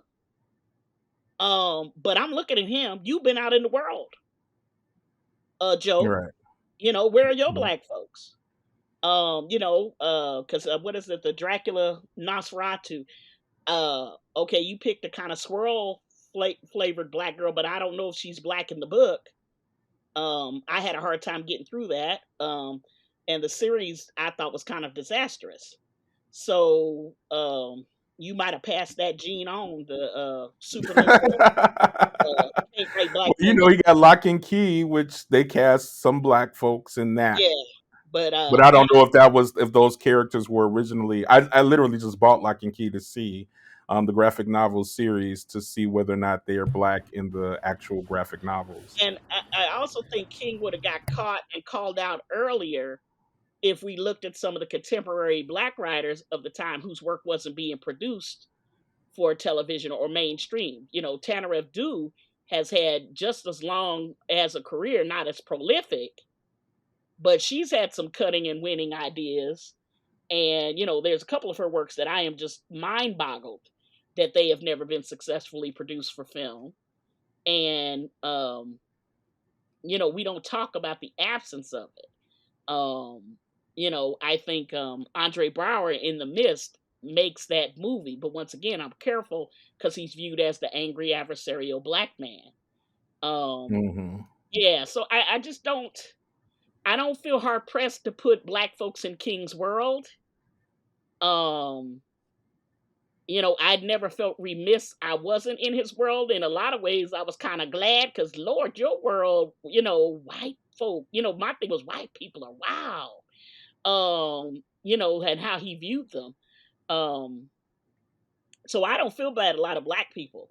It's been how the filmmakers treat black people. And then to me, the Green Mile is just a happy Negro trope from day one. So I don't know what we do about it. I do appreciate the fact that he's unflinching across the board in white prejudice and Yes, depicting white prejudice. yes. And he's never and they're never handled as in a positive way. I mean, and again, this is why I think that this is kind of like uh, a toddler or adolescent version of racial equality and vision of a equality in his mind of how he's handling the race issue. I'm going to call out the bigots and everyday bigotry, and it's not always like some redneck with a beer gun to lynch somebody. Sometimes it's just the very passive aggressive ways in which white people are racist anyway. But doesn't So he turn it a little and realize he's doing something unconsciously that he doesn't realize what he's doing? You know, it's like true crime in small towns. They always go, "This doesn't happen here," and then something horrific happens here. Well, that's right. Stephen King in a nutshell. You this safe, small, idyllic, small town life where some of the most horrific things happen that you claim, urban blight is not doing that. The people of color are not, bringing their ugly here. And he repeatedly shows the dark side and the ugliness of small town all white life. And I think unintentionally, he shows, while you're so busy shoving out the other and worrying about the other, you need to be looking harder at yourselves. And I Yes, and don't I think he does that well. yeah. But I don't think he intentionally writes that. I think he just knows the darkness of those secrets. I don't think he writes it with the intent for people to see, look at these, because he makes a distinct difference, as you said, between the rednecks and the loonies in comparison to the liberal, good liberal people. You I know, think he gets it to, if it wasn't for his 90s run of socially conscious storytelling, right? Like that run in the '90s of things where he's taking on an issue, a social issue each book. I Yeah. think that was like his. I'm now at a place in my life I can put my politics in my work, and I think you get that more so in the '90s. So I don't know that he's not aware. I think he has blind spots on race. Period. I think like any white person, I don't care what their intentions are, how good. I don't care if they grew up with black folks. Right. they, Right. there's just they're gonna have. It's not possible based on the conditioning of white supremacy for them not to have blind spots. I think. And King is just not any better. I think we want him to be better because he's so talented and he's so smart.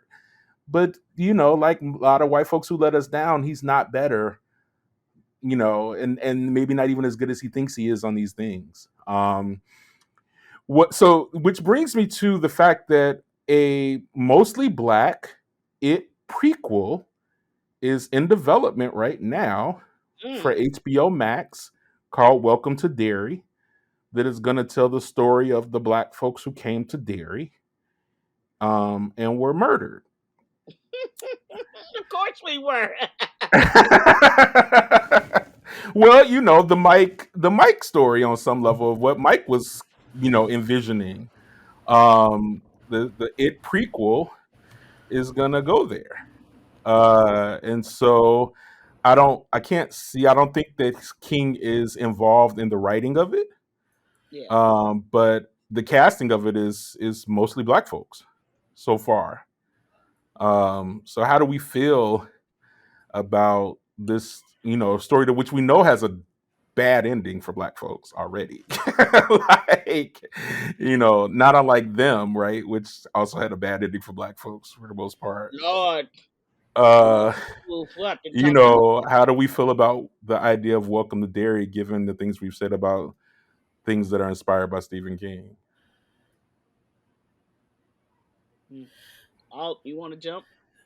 I don't know. I mean, I've read a little bit about the prequel series. I know that, you know, I didn't even realize at first that it had a predominantly black cast because the people that I was reading about were like James Remar and Madeline Stowe being in it. And then it was a little bit, it looked like it was a little bit later on that they started, releasing more information about who, who the cast was. And we find out, that there were, more black characters. Um, and it's interesting because it's kind of like the treatment of black characters, the whole it's kind of like this: what was the original sin of Derry that um sort of fostered the creation of Pennywise in the first place, and for him to focus on, and for that to be the site of that. And a lot of it has to do apparently with what happened to black people in Derry. Mm. So in a way, I'm like, okay, this is intriguing because these are the stories that haven't been told. This is Mike's. This is sort of Mike's ancestral past. This is part of what is haunting, um, Mike's family. And regardless of whether you're talking novel, TV miniseries, or even the later film, the problem is that it's not Mike being the historian, Mike being the one who kind of knows the story. They don't really dwell on the racial aspects of it in the miniseries, but at least there's a foundation there for that. So you can feel like there's generational stuff that Mike is at least aware of. You don't get that in the in the later films. I don't think, not um, to the extent that you should. So maybe this is a way to rectify some of that. Um, at the same time, do we want to use the Black experience as sort of a proxy for this origin of evil that we care about because primarily what's happened to a later generation of white protagonists? I don't know. I'm kind of torn about that. See, now I agree with that a lot. It's like Castle Rock to me. It's Castle Rock worked because you had a black lead character who ends up finding out a lot of things he believed about his life were completely wrong in his connection to Castle Rock, where he had kind of removed himself. And then he has to come back to figure out who he is. And, you know, particularly when it starts in the 1800s, the founding of the town, it's off. So, I don't know if I want us to be used as this trope that civil rights or being unwelcoming to black people is why, okay, you really got terror rained down on you in the 80s. Because the original sin of white folks goes further back than that. Greed and exclusion in the first place is kind of like 1922. It's the damnable thing you've done that's damned the land, and it's the color purple rule. Until you do right by me, nothing you have will prosper. So I don't know. I don't want us to be used as a casting trope. I'm all for black folks being cast if they're earning the part and they're a important part of the story.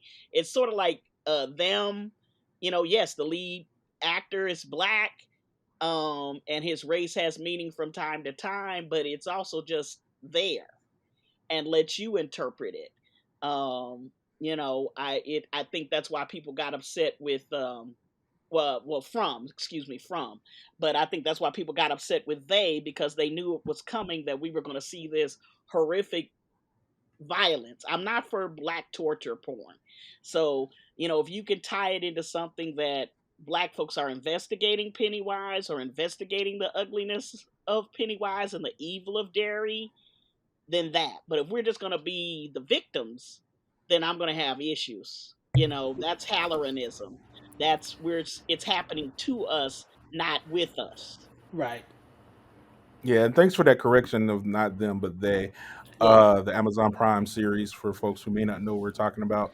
Andy Muschietti is the director, and for Hmm. those who may not know Andy Muschietti, he directed Mama, It, and It Chapter Two, and perhaps most famously right now, he's directed the most recent film adaptation of The Flash.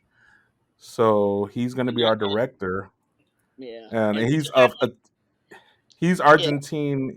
He's a white Latino. He's Italian and Argentine ancestry from Buenos Aires.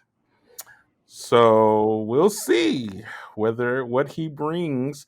I mean, we know he didn't do the best. I mean, he wasn't the writer on it, chapter two, but he did direct it, and we weren't happy with the depiction of Mike No. for that. So, but we'll see. Mike Um, actually gets insulted in the second one. Like he somehow set them up. I don't even know where they got that from. They ended up making him the bad guy of the losers club. Yeah, but yeah. not to have my friend be alone and getting her horror card taken. I didn't like Mama. I liked the short story more than I liked the film.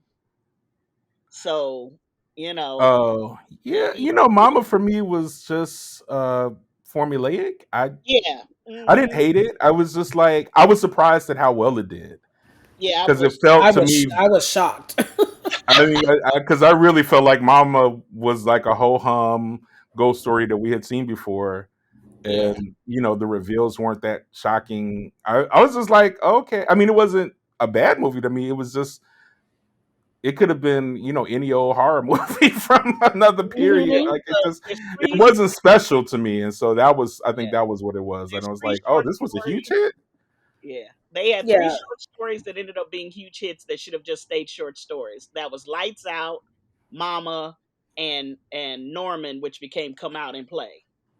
They're amazing short stories. They're scary, but they're all horrific movies. But they made a lot of money, which makes no sense. Well, I mean, I think we're also in a very weird era, of so-called elevated horror, Oh in God, I which hate that term. things are not really scary, but you know. Guys, does that explain why there's 6 or 7 paranormal activities? Y'all just go to see stuff. That, in my opinion, you know, ain't got to be 6 paranormal activities. Elevated where? It just dang. I just think that's such an elitist thing to say. What do you mean elevated horror? I mean, we all know that horror is, for whatever reason, a disreputable genre, even though I think it's one of the best lenses through which we can make sociological observations about our culture, and also ways that, and one of the best ways we can deal with our own trauma. One of the ways we can explore transgression and subversion. I love horror as a genre for because it is art, because it is storytelling, because it is image and vision, and everything that we need to understand ourselves. And so when you talk about elevated horror, it's the idea that this is this is a higher level. This is more artistic, this is more reputable, and as Doc Tracy said, and often it's not scary. If you're consciously setting out to do something like that, if you're consciously trying to be above the genre that you're supposed to work in, or I'm thinking about what you said earlier, Tracy, in the conversation, we're talking about the appreciation that Adrienne Barbeau has for the genre of horror. I cannot stand reading interviews with actors who are in horror films who are like, "Oh, I don't like horror movies, or I don't really watch them." Yeah. And I just magically found myself on the set of this film, that I will probably never actually watch because, I don't care for this genre. I mean, I'm not saying you have to have, all the Evil Dead movies, in your Blu-ray collection, but I mean, at least don't, if you're not a fan, keep it to yourself. Is really kind of how I feel about that. I don't really need to know that. I appreciate it. I read an interview just the other day with the British actress Lucy Boynton, who right now is in the film Chevalier, and has another movie that's going to be out right now. But she's been in a number of genre films, a number of horror films, and she was talking in the interview about how much she loves horror, particularly gothic horror, and how she finds it a really enriching genre of film. And I appreciated that, especially because she's someone who's known, I think, probably to the extent that she is. She was in Bohemian Rhapsody, and is also known for a lot of, kind of some British costume dramas, um, like the Mrs. Potter, the film about Beatrix Potter, and things like that. She's not someone that you necessarily associate, to the extent that she's known. I don't think she's necessarily associated with horror as a genre, and she could have easily not mentioned that, in the interview, and kind of, stuck with what I think she's probably better known for. But she was happy to say, yes, I was excited about being in. I'm the pretty thing that lives in the house, and I was excited about being in Don't Knock Twice, and these are genres that are meaningful to me, It, it, and I And it, for those, yeah, I it's a just want to make sure I explain because we're going deep down this hole, and I want to make sure that the audience understands what we mean when we talk about elevated horror. So, some examples of films that are quote unquote considered elevated horror, or the children of the Blair Witch Project, as I like to call them, are like Midsummer, The Babadook, Witch, Hereditary. These are all kind of art house, quote unquote, art house horror films. Infinity Pool, more recently, maybe X and Pearl. yeah. Um, but I do think actually X and Pearl are much more slasher films, and feel more like slasher films, even if Hmm. Pearl is more artistically done. But yeah, I mean, so that's what we're talking about when we talk about elevator horror. Doc Tracy, go ahead. I'm sorry for cutting you off. well, the question. No, because that was great context. And number one, Ari Aster is one of my favorites, but he's a show onto himself. Um, but Mm. because I think something's wrong with him, I am determined to interview him to find out sort of more how he ticks. But I would ask you guys, as King, is it required to remake his films for every generation? Because that's what it's starting to become, and it's a testimony to how his books and ideas stand up. But after hearing you guys speak so eloquently about Christine last episode, do we need a remake of Christine? Do we need a remake of The Dark Half, which didn't do well the first time? Mm-hmm. I to me, okay, I see why you would remake the Long Walk, because The Running Man was ridiculous, but the Long Walk, it was controversial for the time, and you can make it now. But I just, is it necessary? Are we making a mistake when they are constantly greenlighting? Some of these things now are being greenlighted because of his name.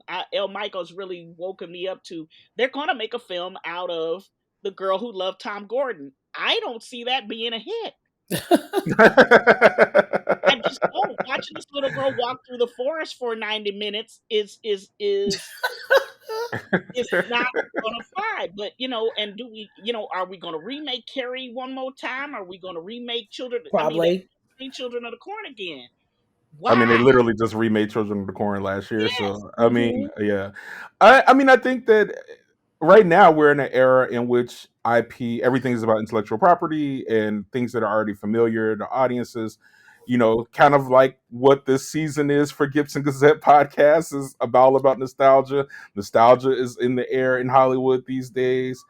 I think that my problem is if you're going to remake a King story, because they make it better. None of the remakes so far, Pet Cemetery, Carrie, have held up. The Children of the Corn, like none of them are better than the originals. And to me, if you're going to remake it, Firestarter was just terrible. I mean, like, Ooh, Hmm. if the new, and I was really looking forward to that new Firestarter. That hurt my feelings because I was like, how is the Drew Barrymore special effects better than the special effects y'all giving me in man, louder, 2022? man.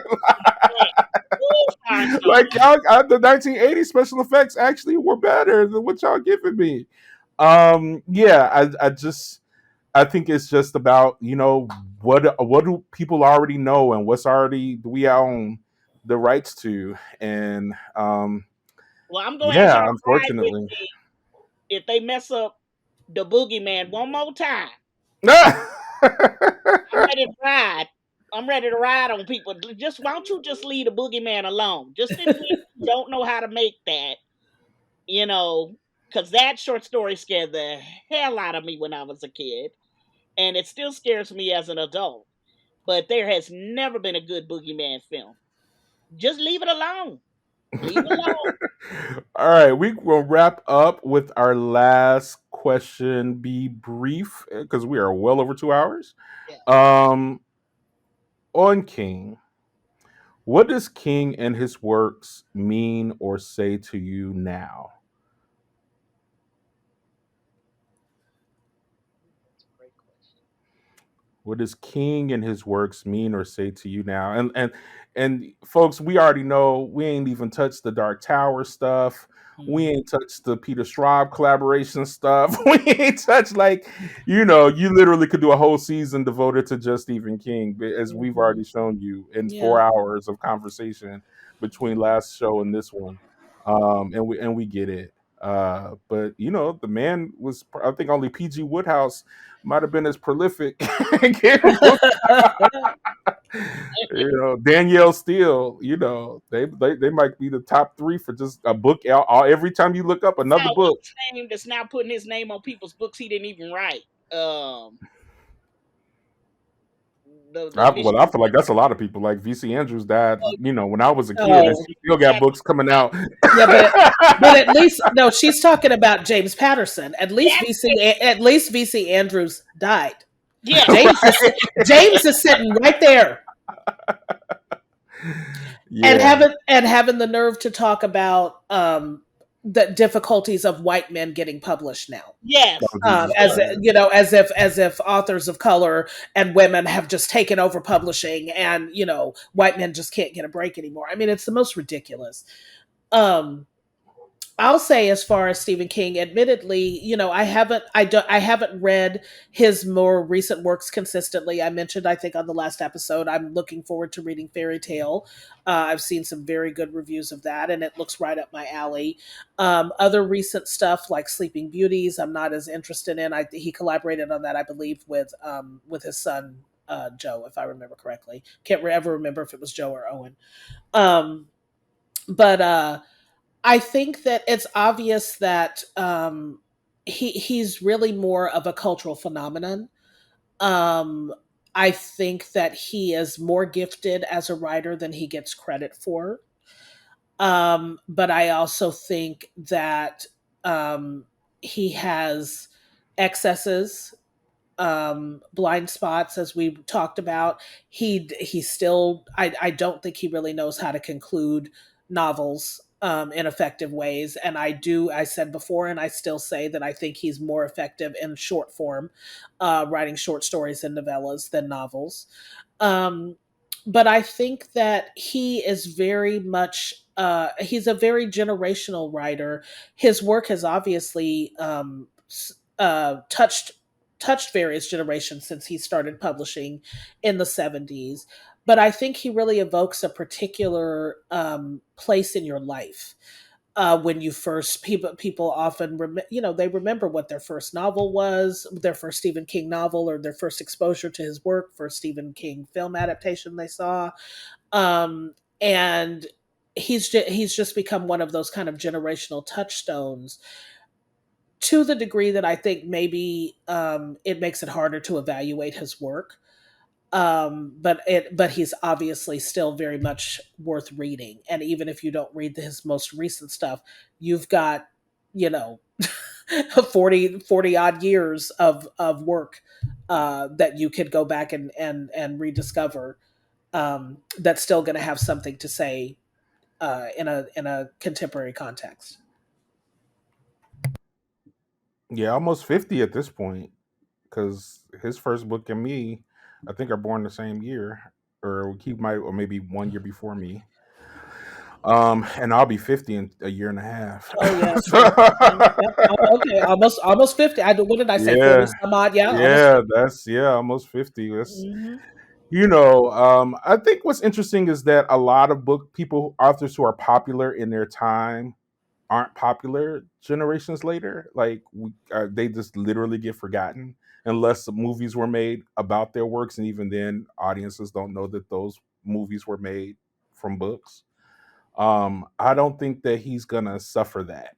I think he's, but I also don't think not all of these books is gonna carry on a Oh century from no. now. I think a good chunk of these works are gonna, you know, fall out of favor, fall out of print over time. But I think he has hit the mark enough times to ensure that he won't ever be forgotten and that Right. his works won't ever be forgotten.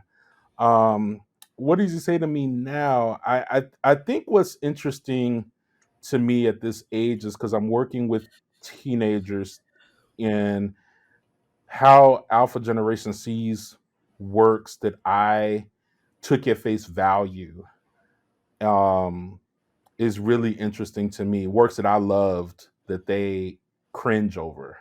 Mm. Um, that I so and so I do wonder how much, you know, the kind of the way that um what is the author? H.P. Lovecraft still is somebody that people read but Hmm. heavily critique, heavily cringe over.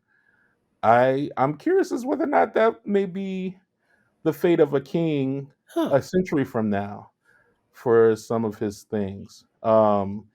Not quite as bad as Lovecraft because King is better about some gender stuff, some other things, but yeah, it's going to be interesting to see what is his legacy long term. I think, but I Hmm. also agree with you.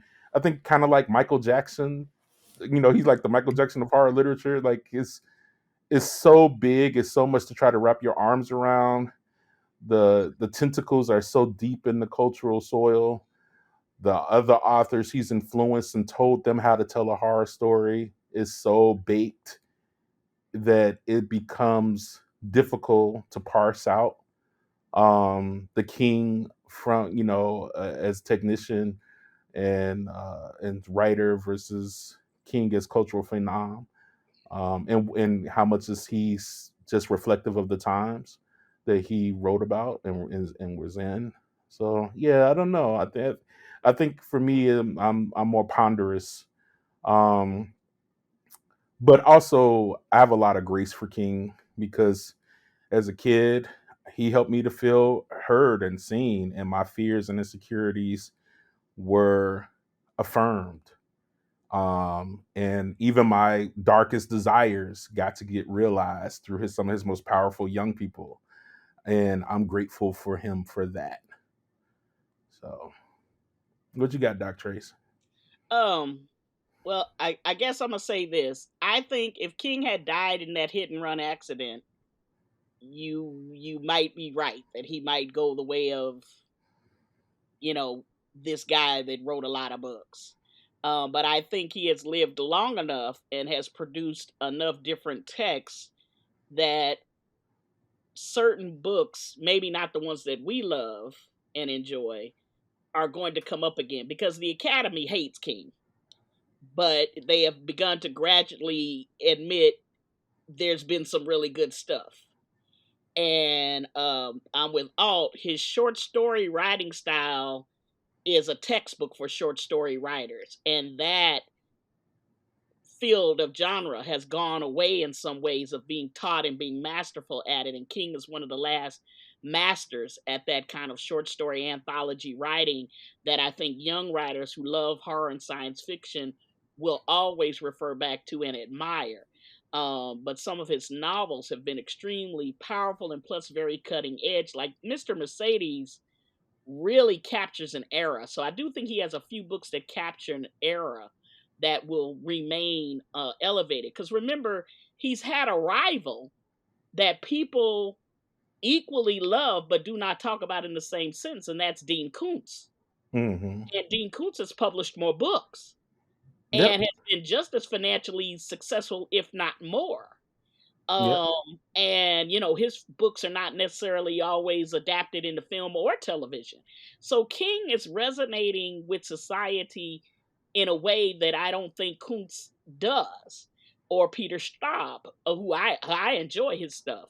I think King, the capturing of children's lives, the anxieties of young adults, particularly in marriage, this kind of he has evolved along with people. It may not necessarily be very good in terms of race or maybe gender or sexuality, but in terms of relatable stories, he has evolved with his audience in a lot of ways and age. And I think younger people, older people will find his texts approachable in a particular way because some things are just lifelong. Christine is always to me going to work because there is that thing about your first car and that car you click with and the lonely kid that finds this thing he clicks with and the whatever is ailing them in the world falls away. Carrie is always kind of going to resonate.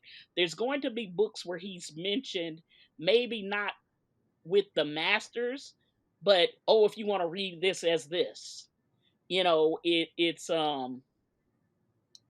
there's a legacy there that is powerful, and I think it's going to be hard to relegate him away. H.P. Lovecraft, nerds love him, and then people are fascinated at the ugliness of his racism and anti-Semitism.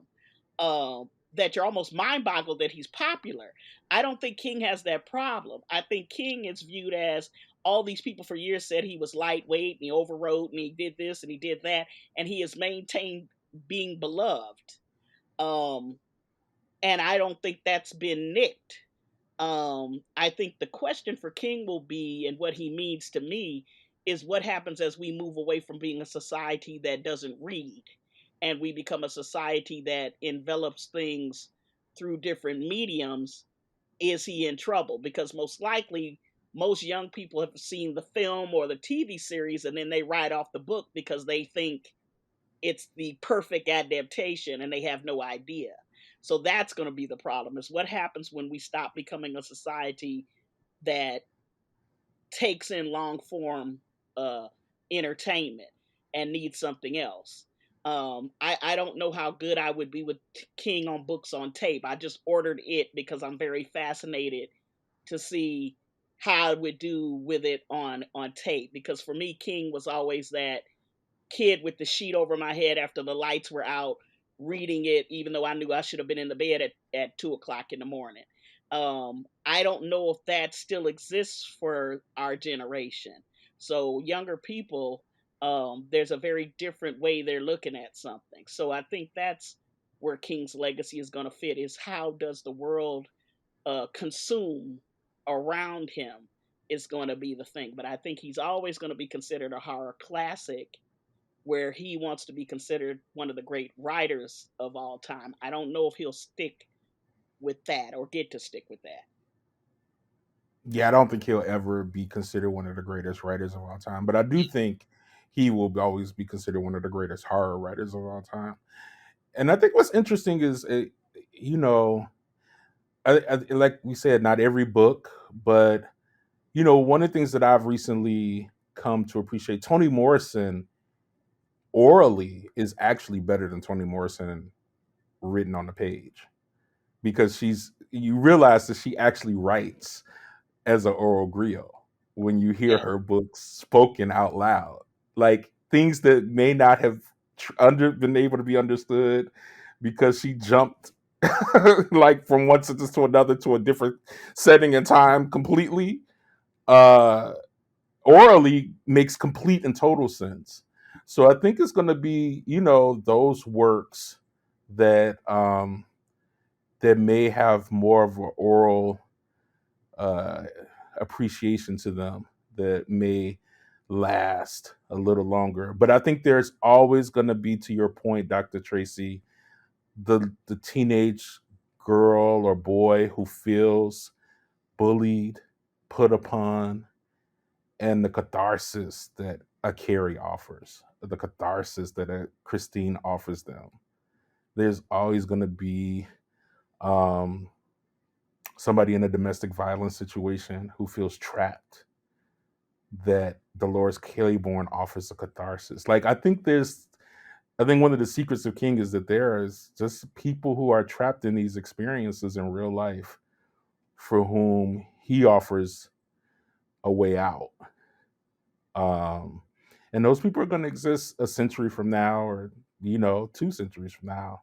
What Uh, I also want to say, I know a lot of what I call young black female horror writers who love King mhm. and feel very supported. And my good friend Crystal Connor, um, you know, posted something about how she wanted to be like King on his Twitter, and he answered her back, and it made her century. But I do think that black voice we're looking for, that's not coming from King, is coming from black female writers who are influenced by King, Oh and yeah. that might be his legacy. Hmm. Because I don't know if writers owe being around forever. I think, like Martin Luther King says, longevity has its purpose.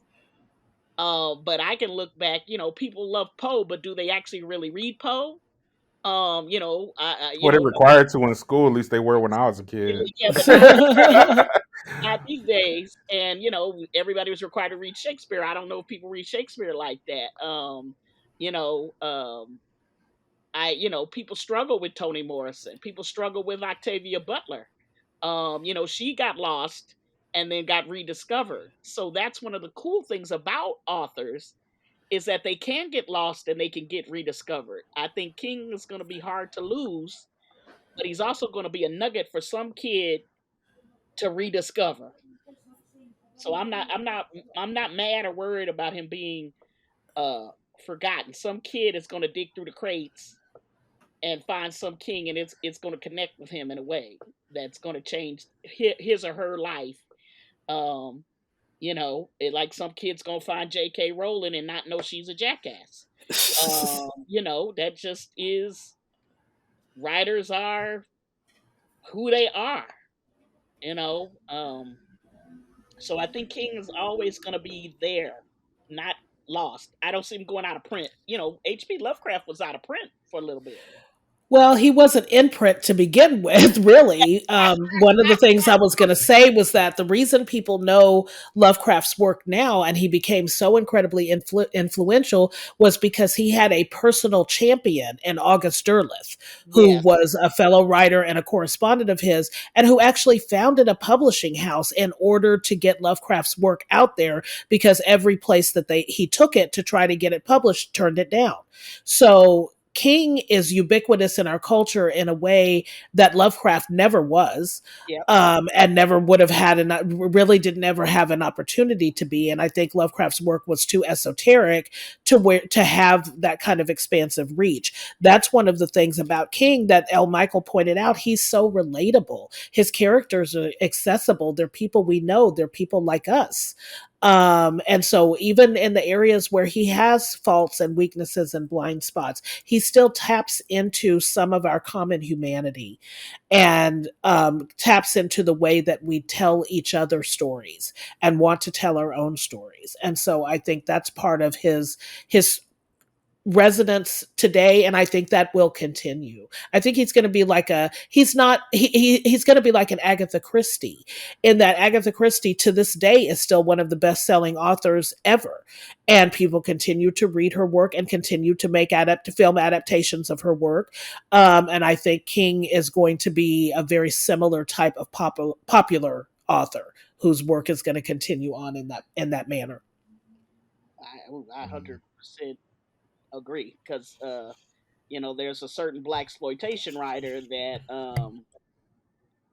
you know hangs around and stays around and sells a lot of books and Are you talking about Iceberg Slim and Donald Goines? no, not Iceberg, Because Donald Goins. Donald those Goins, books have lasted too, and God yeah, knows. Donald Goins is still one of the top best-selling authors, and he's been dead as long as he's been alive. So, Mhm. and those aren't any award-winning books, but they touch something, and every generation of young black people managed to find those books. Mhm. I think Iceberg is dates himself, and that's part of the whole pimp whatever concept has been taken over by somebody else. But Don Goins manages to capture that Midwest steamy side. He's the Dashiell Hammett of our side, or Mike Hammer. So yes, I just think King ain't going nowhere. Don't be trying to send my boy nowhere. He's gonna be right there with his old self. Yeah, I'm just always mindful, especially as somebody who loves old movies, of how many of those, especially like film noir, like how many of those writers are, unless you are somebody who's checking out those crime novels from that period, uh, a lot of those people are not known to the public anymore, and they were everyday household names Yeah. in their day. And I think far more of those, if you name Jacqueline Suzanne now, most people don't know who the fuck you talking about. But Jacqueline Suzanne in her day was Yeah. a household name. Like, it's gonna be interesting to see Barbara Taylor Bradford. I don't know how many folks, I under don't know 40. readers. I don't see, that's, to me, that's a generational thing though. I mean, it's like Sidney Sheldon. When you say Barbara Taylor Bradford, okay, that was a natural inclination. I don't know if that's because they've been forgotten. I just think that kind of reading, like if you ask most kids right now about Waiting to Exhale, they wouldn't know what that is and didn't know that was a reading phenomenon. So, Right. I think But part of it is the the change of what reading is. You yeah, know, we'll yeah. see. We'll see. When I said you got Like, books on tape, I don't know if I would have been as fascinated with it as a book on tape. We gonna see. I ordered one, but I just don't yeah, see. love to hear your thought. I Yeah, mean, also, as somebody who's a big Audible person, it's going yeah, to depend on the voice actor. Like, the yeah. voice actor can make or break a book. Yes, Octavia definitely. Butler's readings, audiobooks has taught me that. All right, folks, we have exhausted. Yes. We have wrung this topic dry. Yes. Uh, this is the Gipson Gazette signing off as we wonder what are the stories you're telling the world? Better still, what are the stories you're telling yourselves? Folks, please make sure you like, subscribe, refer, share, help, comment. Tell us if you liked it. We know we have this new configuration. AMC is out for the summer. We will welcome her back in the fall, but this is our configuration of the Gipson Gazette podcast for the foreseeable future. And let us know your thoughts. All right. Good night. Y'all want to say good night to the listeners? Yes. Good night, everybody. Thank you for hosting me. I appreciate being here. Good night, everyone. I love this discussion and had a great time doing it. So thank you. Awesome. Thanks, everybody.